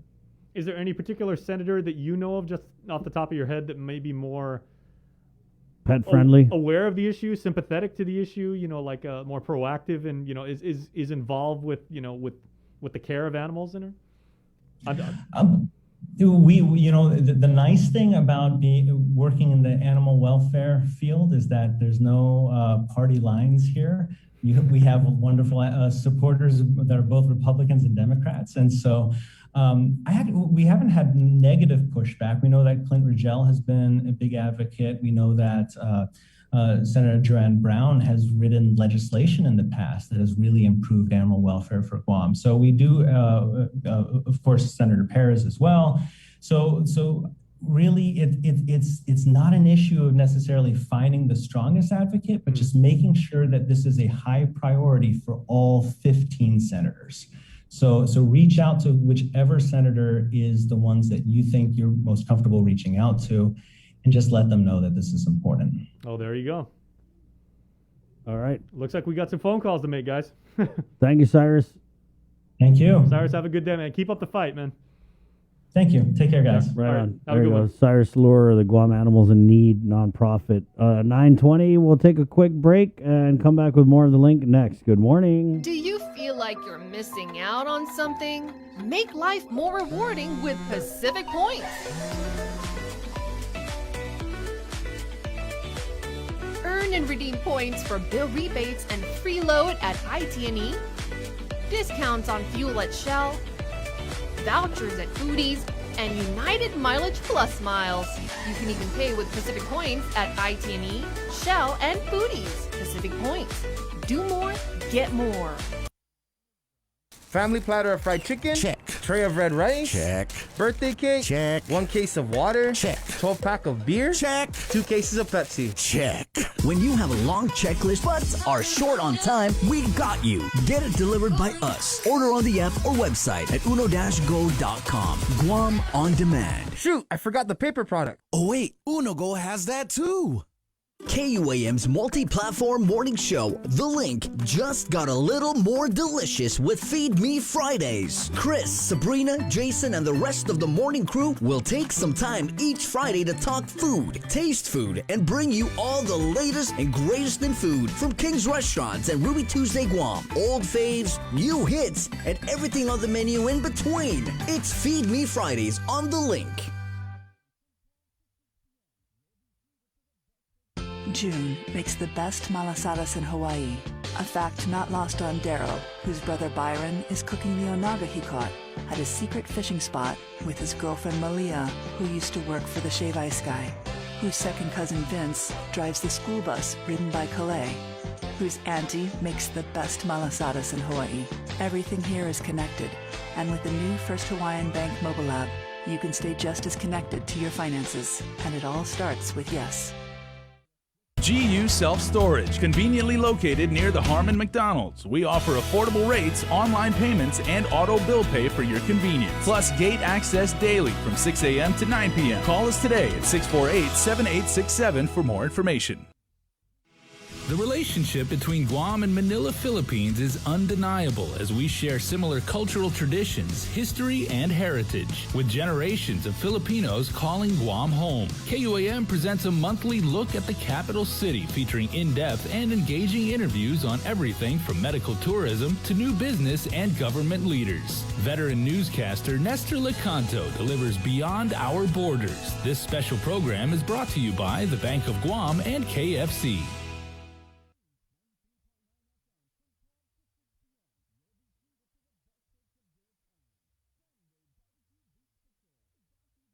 KUAM Communications continues our perpetuation of our Chamorro culture, language, and heritage with features available to our listening and viewing audience, including streaming of Chamorro music 24 hours per day on Isla Digital Radio on KUAM.com and the KUAM News app. Chamorro News Update, weekdays on The Link and the KUAM News YouTube channel. Conversations about life in our Chamorro language podcast, Cuentos Tapaco, with Kin Conception. Seasonal specials, shows, and other features highlighting the beauty of our language, culture, and history. Help us celebrate the class of 2021. KUAM wants to help you celebrate this touchstone moment in the lives of your graduates. For the months of May and June, we will flood the social media pages of KUAM with photos and well wishes for the class of 2021 grads. Log on to KUAM.com to submit photos and brief messages or captions. Then look for your special grad on KUAM Instagram and the Facebook pages. From all of your friends here at KUAM. Congratulations, seniors! Are we? Yep. So how does your family normally celebrate 4th of July? Do you guys go traditional, sparklers, hot dogs? How do you celebrate the 4th of July, Jason? My family, traditionally, we would drive to either, that little clearing on Upper Tumon? Like right across from, like where the entrance to Pia Marine is. There's that like little, before, like now it's like a substation, but before it used to be, you could park there, and then you could watch the fireworks on Tumon Bay. And we would do that. We used to also park up at the JFK field. There you go. Or we used to go to the beach on 4th of July and then just make sandwiches and. Yeah, I guess, I don't know. Are we having fireworks this year? I haven't heard from it. I mean, to be honest though, like the a lot governor of kind of people mentioned that in one of her press conferences, because one of the reporters smartly asked, are we going to have, even if there's no parade for Liberation Day, are there going to be fireworks? And they said they're considering it. Yeah. I think like a lot of people on Guam, maybe not so much on the 4th of July, but more of the celebrating happens on Liberation Day. Yeah, for sure. Yeah. And I think, and nationally, President Biden was saying that he wants by basically what our governor has said For Liberation. For Liberation, it's going to be 4th of July. Then we can all celebrate Independence Day. Correct, yeah. Kind of like the movie Independence Day. Minus the aliens. Yeah. But Will Smith coming here and, like with a big cigar in his mouth and, flying an F-15 and then an alien spaceship would be kind of cool. Didn't they do like wasn't there a sequel they did to that, like way after it came out? Really? Yeah. They did? Yeah. Oh, I didn't know that. It was like ID4 or something. I don't know. Anyway, it was dumb. Hey, we're going to do an unboxing. Let's go do this unboxing, Jay. Okay, so if you remember, okay. Don't tell them what the whole point of an unboxing is. You don't, you don't know what's in it. Okay, well, Mr. Joser has his trusty 1,001 tools. Right. The Filipino Swiss Army knife. Yeah. You want me to shoot you? You're gonna operate with both. So anyway, we got a box. I guess I'll be the narrator. We got a box from North Carolina, right? Yes. Guys, if you want to send us a box, no anthrax, no funny business, 600 Harmon Loop Road, Dedido, Guam, 96929. Yeah. So you guys might remember a couple weeks ago we had our friend Paula Kaneni who is Guam Mama Cooks At Guam Mama Cooks on social media. And she just had a recipe for chamorro potato salad. Yeah, among other things, and chamorro barbecue. And there's Joser working. So we're doing an unboxing. And Paula is coming back. So she's coming home for Liberation Day because she wants to celebrate with her family and friends, speaking of July 21st. And she also said as a gift, because she is a multi-time published author, she wanted to give a little liberation present to the familia, to the friends, just to listeners of the link here. So she very generously sent us this very heavy box, I might add. Chris is hoping for Flamin' Hot Cheetos, I know. Not, though. I actually thought this was from Sabrina sending us some organic Flaming Hot Cheetos from Trader Joe's. Yeah, basically, like, if any package is sent to there's a letter here. Okay, so here we go. So Chris is... is there a letter on top? Yeah. Oh, okay. So Paula actually does have a wonderful note for us. And these are copies of her romantic novel set in Guam World War II time that she has actually... And she gave us 21 of these, fittingly, for July 21st. And she has given us the freedom to give these away to you guys. As a Liberation Day present. Don't embarrass us. You guys read. You know how to read, right? Yeah. And remember... Because we told her link listeners the smartest. They're very smart. And this is an erotic romance. It's not just about love. It's about love and... There's sex. They get sexual. Figuring out a different... more than one way to love somebody. Yeah, Remember, we read... Love is love. This is what we call page 3 now, because Chris read page 1. Let me just read the back to you guys, okay? Here we go. Conquered. Groomed to become the people's medicine woman, smart and resourceful Jesse Timinglo has been hiding in a cave in Guam, hoping to escape Japanese treachery during World War II. Having noticed more frequent and louder bombs on the eve of July 21st, 1944, Jessie realizes the Americans are finally rescuing her people. Instead of waiting for her family to come for her, she leaves her hideout to find them. She's caught by the enemy, but the American who soon rescues her appears just as threatening. Blaming himself for the death of his beloved, Johann Landers enlisted in the U.S. Army in February 1942 and ends up in the middle of the war on Guam. Hell-bent on putting himself in harm's way, a marauding airplane blows him from his platoon. Awakened by terrified screams, Johann is enraged to find a native girl pinned by 3 Japanese soldiers in a nearby shack. Ignoring his injuries, he eliminates her attackers one by one. Okay, you're reading the back of... I got to tell you, I just flipped... Well, let me get to the good part. Yeah, no, I just flipped to like some random pages arbitrarily, and I'm already on the good stuff. So okay, so we'll go to you after. This is pretty much like 50 Shades of Grey with island flavor. Yeah, so Jessie's expected to marry a Chamorro man, but the one who's awakening sensations in her heart and body is not a man of her own race. Still grieving, Johann has vowed to keep his heart closed forever. Yet the girl that patched him up with her strange eyes and beautiful smile has crept into the deepest place of his heart, unable to resist forbidden passion. Johann and Jessie must hide their growing attraction. As time nears for Johann to ship out, they must choose between their love for each other and their duty to those that rule them. Wow. Stuff, I gotta tell you. You thought page 3 was pretty saucy when Bree was reading it. It gets a lot hotter. So you guys are gonna want this. Okay. This will make your Jay, Liberation Day. we're good, right? Okay. Never mind like whether the governor's gonna allow fireworks or not. It's all We got in these pages, bro. It's coming early. Woo! There are many. Okay, in just like the 2 or 3 pages I've just been thumbing through here, there are references to the word panty 4 times. Go ahead, read it, bro.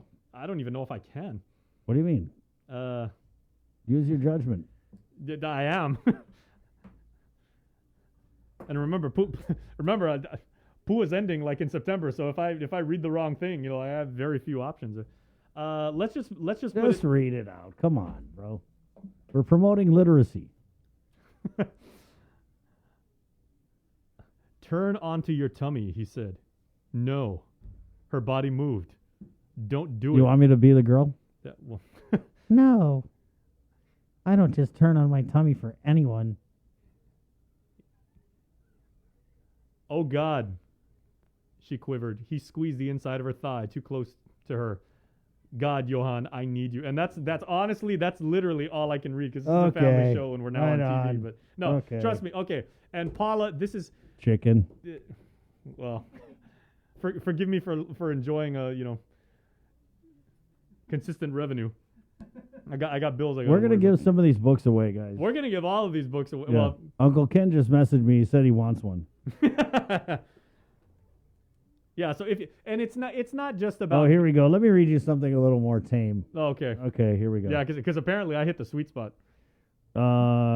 This is where Johan meets her family, which they really liked him because he could go on the base. Oh yeah, well that's definitely not going to be nasty. Johan reached into the bowl just as Mrs. T had done, then squeezed batter an inch above the surface of the oil. Very good, Jess said, walking up behind him. The smell dragged me out of bed. Johan moved his hand back into the bowl of batter, then turned around to smile at Jessie. You are sworn to secrecy. My lips are sealed. Johan accepted a kiss on his left cheek. Morning, Mom. Jessie hugged Mrs. T. Happy birthday, Nanny. Mrs. T hugged Jessie back. Johan watched as Jessie reached for a donut that was cooked. These are very soft. You did a good job. Mom's a great teacher, just like you said. The Tatomona like him, Nanny. Look at all his bruises.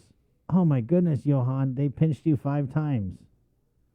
Well, there you go. See? Okay, I got. Not everything is hanky-panky. I got a good flirty one. dirty. This is a little hanky-panky, but this is tame, and I know I can read this, right? Yeah, Jay's going to be like, I got to go use the bathroom real quick. All right, dude. Hold on to your hats, everybody. Mrs. T had never talked about sex with Jessie. Oh. The fact that it was a sin among the Chamorro Catholics was pounded into every kid in Escuela Pali, or religious school. No, the only thing that was pounded in. Yeah. Did he use protection? She said. No, but it was my first time. Nothing can happen, right? Right. Can I really get pregnant my first time? Jessie said. She just had to know. And she stopped rolling Goodzeria. Oh, my God. Hey, stop the Goodzeria press. Dude, that's a wordsmith right there. Debbie Davis commented in, damn, I come back on and the link is getting rated R from a book. KUAM News. Glenn Lujan, you both need a cold shower now. Well, we don't have a cold shower, but we have Glenn's podcast. We sure do. And we're going to get to that right after the break. Hey, so again, we're going to be giving away these books, Conquered by Paula Caneni, also known as at Guam Mama Cooks. And you can tell she puts a lot of food in there. You know, they're making Goodzeria, they're frying donuts.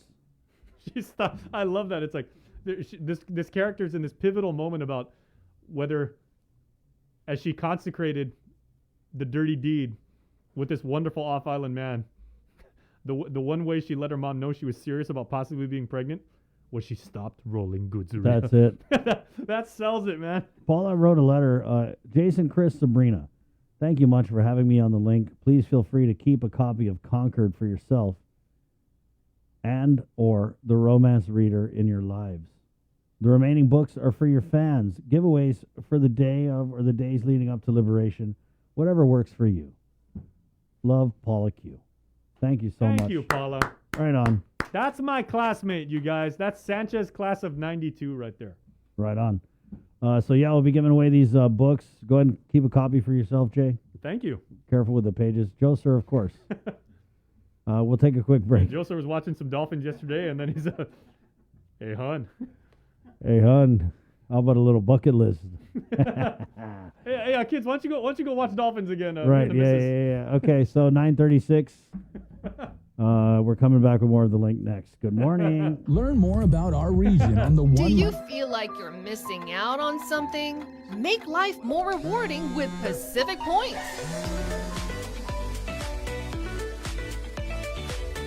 Earn and redeem points for bill rebates and free load at IT&E, discounts on fuel at Shell, vouchers at Foodies, and United Mileage Plus miles. You can even pay with Pacific Points at IT&E, Shell, and Foodies. Pacific Points. Do more, get more. Uno Go, delivering meals from your favorite restaurants and more, including delivering sodas and adult beverages from the Bottle Shack. Visit uno-go.com or download the app today. Also follow them on Instagram and Facebook.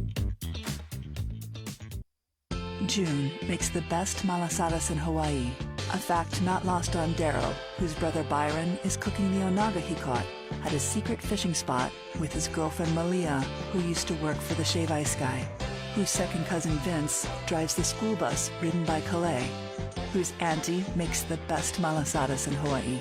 Everything here is connected, and with the new First Hawaiian Bank mobile app, you can stay just as connected to your finances, and it all starts with yes.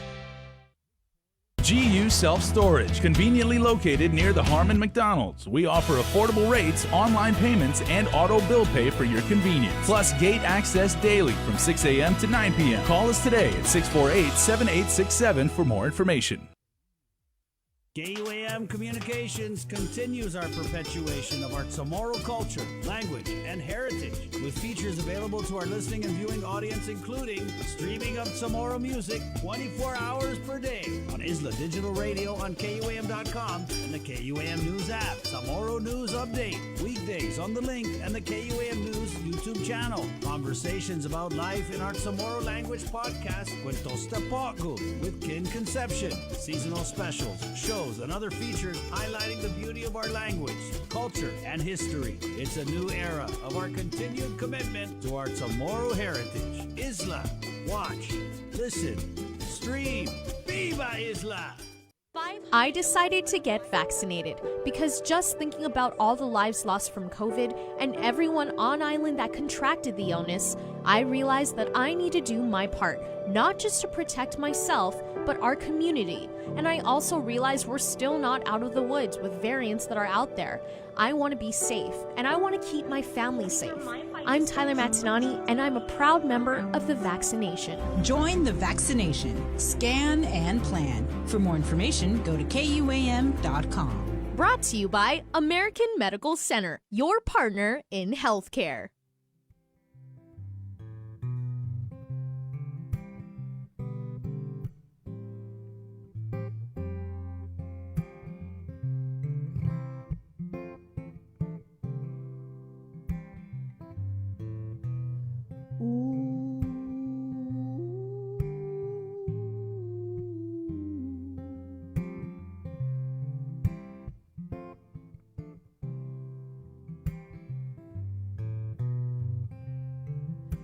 Did I remember when we used to say in the government garden strange style over serving the hypocrites, mingle with our good people beneath, good friends we have, good friends we've lost along the way. In this bright future, you can't forget your past. So dry your tears, I say. No, man, no cry. No, man, no cry. No, man, no cry. Yeah, yeah, yeah. No, man, no cry.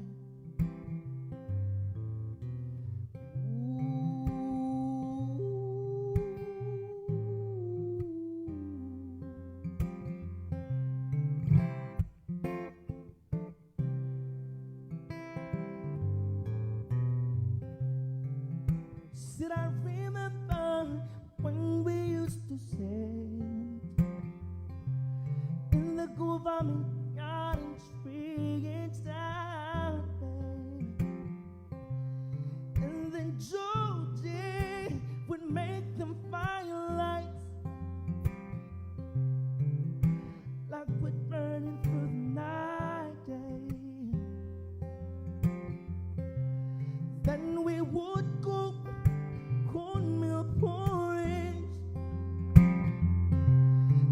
Hey, good morning. The Link 942. We kick off the brand spanking new KUAM podcast network today. Yeah, Jay. because it is Pride Month, and our friend Glenn Lujan, who is very, very excited, but he's also kind of nervous, you guys. So show him some love, give him some words of support, because he did a wonderful podcast with Josh and Augustine. First episode in the books. It's going to premiere on Facebook Live in about 16 minutes. So if you guys are watching us right now on Facebook, sit tight, stay on our timeline, and at 10 o'clock, you're going to want to watch this. If you follow politics and you really, really are super stoked about seeing Congressman St. Nicholas's address, you can watch that live, and you can always come back and watch Glenn's Might not podcast be as good as this or vice Holidays versa. podcast thing, but I said it might not be as good as this podcast clip for sure. there, but it's going to be something. And we do want to play a clip for you from Glenn and Josh in the maiden voyage of their first podcast, Hafade Zoo, where they talk about, among other things, LGBTQ issues right here on the island. And remember, Glenn is also going to be a panelist at the Equality, and that's tomorrow. Okay, so here we go. It's a sneak peek Hafade Zoo podcast of the KUM Podcast Network. She's like, what? But just at that moment, that moment where my mom just looked at me, we made good eye contact, and she said those words, you know, I love you for who you are, and I accept you. There's nothing that's going to ever change. That weight was just lifted from my shoulders. Yeah, it was kind of like all the validation you needed, right? And that's all I needed was from my mom. And then, you know, eventually I told my sister and my nephew, my oldest nephew at the time, when I finally had the talk with him, and he was only maybe fourth or fifth grade, and he started crying. And I'm like, why are you crying, my boy? And he goes, man, Uncle Glenn, because I wanted cousins. So I was like, alrighty. So, you know, and slowly I came out to my close friends, you know, who have been there for me. And, you know, at the end of the day, I think that's what matters. You come out to your family, you know, your friends, you know, who are close to you. Again, our chosen family, and everything will be okay after that. And that's what defines, or how my coming out experience was.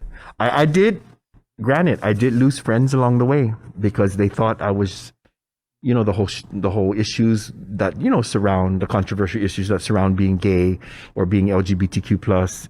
You know, they're like, oh, Glenn, it's a sin. And, you know, I said, no, you know, if you accept me, you accept me. And if not, then we weren't meant to be friends. So I've lost friends along the way.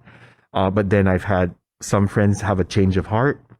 And so, you know, again, it's my family and my chosen family that really have stood behind me.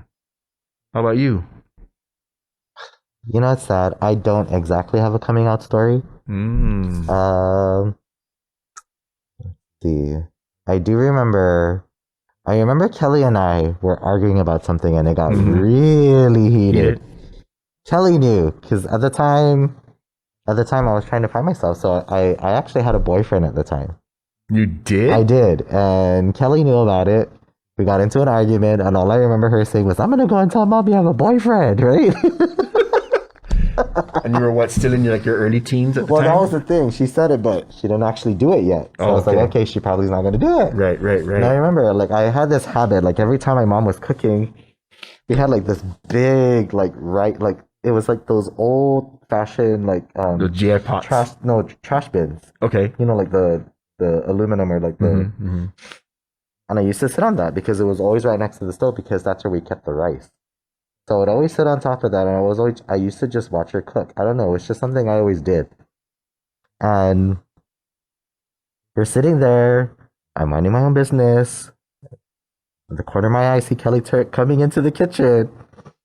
And she looks at me, and I look at her, and she's like, Mom, Josh has a boyfriend. And my mom's sitting there with the pot. She looks at me, she's like, you have a boyfriend? And I was like, yeah. She's like, so what? And I'm like, I guess I'm gay. Wow. I mean, it was easy because, Kelly Kelly came out before I did. My mom had a brother that was also gay, so it was a little easier for me. It wasn't that hard. Like, my mom wasn't even fazed by it. That's why I was just like, okay, she's cool with it. That's interesting because I mean, even in my family, I have family members who are also gay, but it's very that typical old Chamorro. You know about it, but you keep silent about it, and that was kind of like the bad thing. Well, not a bad, but it was kind of just like an awkward thing, you know. Something you don't talk about. Yeah, something that you don't talk like about. You know, but it's something you don't talk about. Yeah, it's like the elephant in the room kind of thing. So it was interesting because when I came out and when the rest of my family knew, it was kind of like I kind of started it was on the path to more of understanding, you know, just kind of like breaking, you know, trying not to, you know, take away those fears and anxieties that they have knowing about that. And it got better. Did you get the questions? Or like, not questions, but like, did you get like there's certain uncles and aunties or relatives or close friends that are like, I knew it. Yeah. You did? Like, yeah. Like, I knew it because you didn't like to go with your other cousins and go outside and chop tangan or something. You want to stay in the house because it's hot. Well, I don't know. For me, I guess because I was younger, I was more reserved. I wouldn't really talk to people. I was kind of an introvert. So it's like when I did finally come out and then word started to get out, like I said, I never really told anybody. Man, that's good stuff. And Good stuff. they spoke very candidly Yeah. about that, and you know they were even laughing, but they also get there's a time, understandably, of like really strong emotion in that conversation when they were like, you know, they have to go back and they remember the struggle and, you know, like, and the anxiety and stuff like that. And I mean, they spoke very, very frank about it. And Right we on. really appreciate it. Yeah. So that's at 10 o'clock. You guys, if you thought that was good, that was just That was smidge. just a tiny taste, a little bit of Chessa of Glenn and Josh, if you will. And you're going to get the whole buffet. And Glenn is watching too. I know Glenn shared it on his Facebook page, and he goes, guys, it's going down tomorrow. It is. No pun intended. But he's been messaging you, right? And he said like he's a little... Oh. No, these guys are great, man. And Glenn is, you know, he's never done a podcast, but he's just so out there on his social media. And I remember just with everything from Pride. I mean, right now he's like putting Pride Month on blast, of course. But I noticed a lot of what he does, it's either he's killing brown tree snakes. Of course. Or he's doing some kind of like rosary praying. Or you can always tell it's Glenn because your Facebook notification goes off and it's breaker. Yeah, breaker. And then status is. Yeah. He actually, Joe, sir, he's been going out on the water too. He's done a couple of boat trips I saw.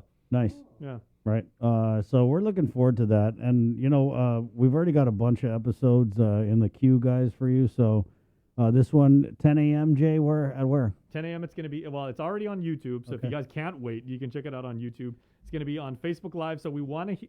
We'll be reading your comments. We'll be commenting right along with you guys. Participate in the conversation when that goes on Facebook Live at 10 a.m. So stay right here if you're watching us on Facebook. And then you'll be able to find it in perpetuity on our channels. In what? In perpetuity. Yeah, dang. Not that word. What was that word you? Oh, the plethora. The plethora. The plethora. Yeah. What was the other word I said last week? There's another word I said last week. It was a big word. I'm just blown away. You gave Don't Joe get used to me using big words, guys. You gave Josor a kind bar. Yeah. Yeah. Joe Somebody got a raise recently. I know. It was a stimmy. I got Joe Sir a kind bar, which Jason was teasing me because he's like, yeah, they're not too kind to your wallet. Those are valuable, man. I mean, they're very, very Yeah, delicious. Joe, you should hang on to that for a few years. Like stock. Yeah, kids know daddy got money if there's kind bar in the pantry. Hey, our next segment here, we're going to do a reading from the Book of Burger King, guys. Can you please open your binders to the Book of Burger King? Or you can do what our buddy Andre Otero does. We're going to read from Burger King 7-4. There That's you Burger go. King 7-4. Right on. And so Burger King, guys, for breakfast, they got the new French toast breakfast sandwich at Tumon and Agate Burger Kings. And then heads up, your friendly reminder that on Wednesday, I love the Whopper. We just don't want you to forget because they got all these free Whoppers for you. Okay, so you go Wednesdays, get yourself a Whopper. And then With tell cheese. Make sure you get it with cheese. them, I love the Whopper. They're going to give you an extra Whopper just like that. No strings attached. Boom. And if you're like me and you go to Tumon Burger King, they're they follow the rules to the T because GPD is like right across the street. Right there. Yeah. But they're super, super helpful. I love Tumon Burger King. Thank you. It's 9:52. So Cover Me, brought to you by our friends at Burger King and Docomo Pacific. Jonah Hanum with this morning's Cover Me.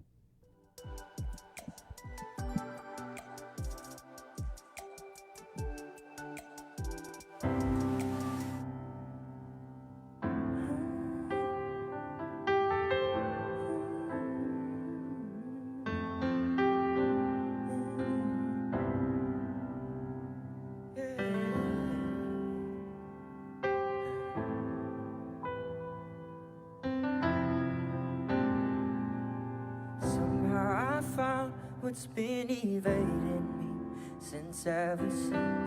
And maybe I'm wrong, but you feel so heaven sent. Never said I love you, but even if it was true, the only person I'd consider saying it to is you. I'm sorry, but I don't throw my I love yous around. I don't give into emotional boundaries. Sound asleep without life to read. In any case, if I had nothing in the world better to do, I would say I love you.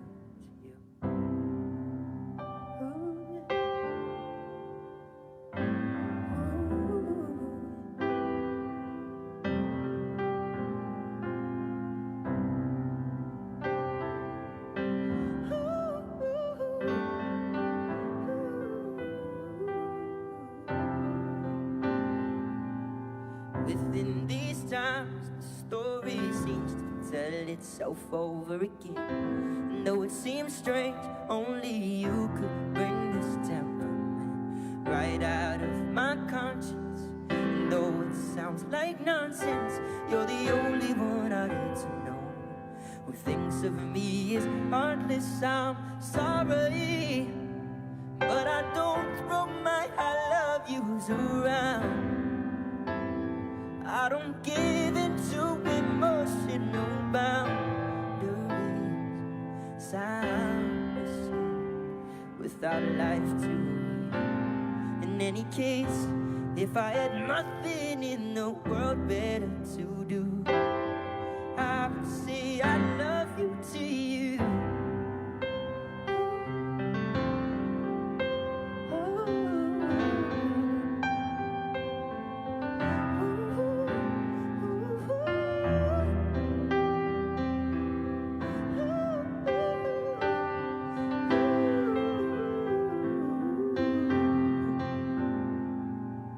Over and over again, emotions pile over at once.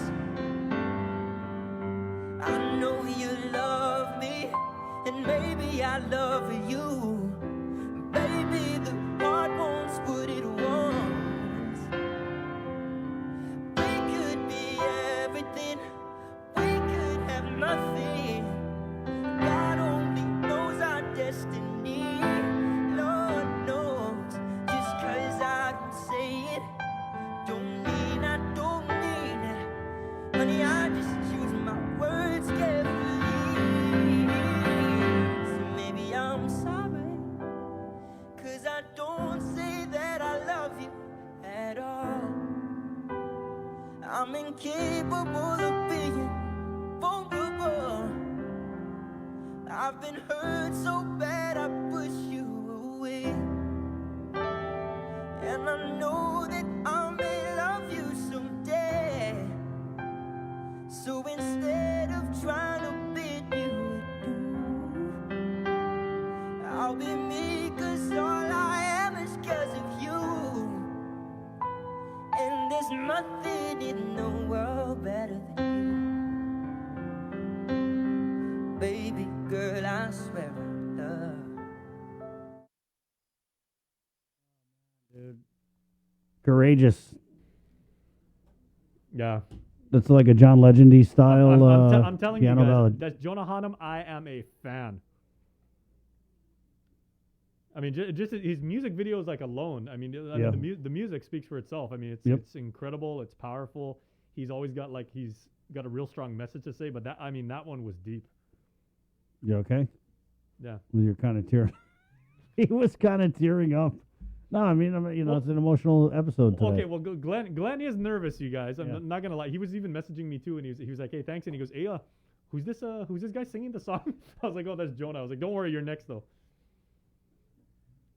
So in just a few moments, everybody, episode 1 of Half a Day at Zoo, actually probably in 60 seconds by my clock. Right on. So enjoy, you guys, and thank you to Glenn and Josh. Great job, and we're really happy to be working with you guys and really looking forward to your creativity. Amen. And thanks for joining the KUAM Podcast Network. It's 9:58. The show has been brought to you today by Pacific Points, Cabo Enterprises, IT&E, and Jack in the Box. Just looking forward to tomorrow's show. We're going to get on, do a little after party here to kind of go over the Congressman Michael Sinicholas's congressional address, which is just moments away, and we're going to stream it right here on KUAM News' Facebook page. So we're going to cut out a little bit early for that, and then we'll get a bunch of people to kind of go through the speech tomorrow. Sean Gumatauta, Phil Flores, some of the Democrats. That's going on tomorrow, and then we're also going to catch up with the Department of Public Health, Environmental Health Division, because they did some inspections and seen some things that might unsettle you.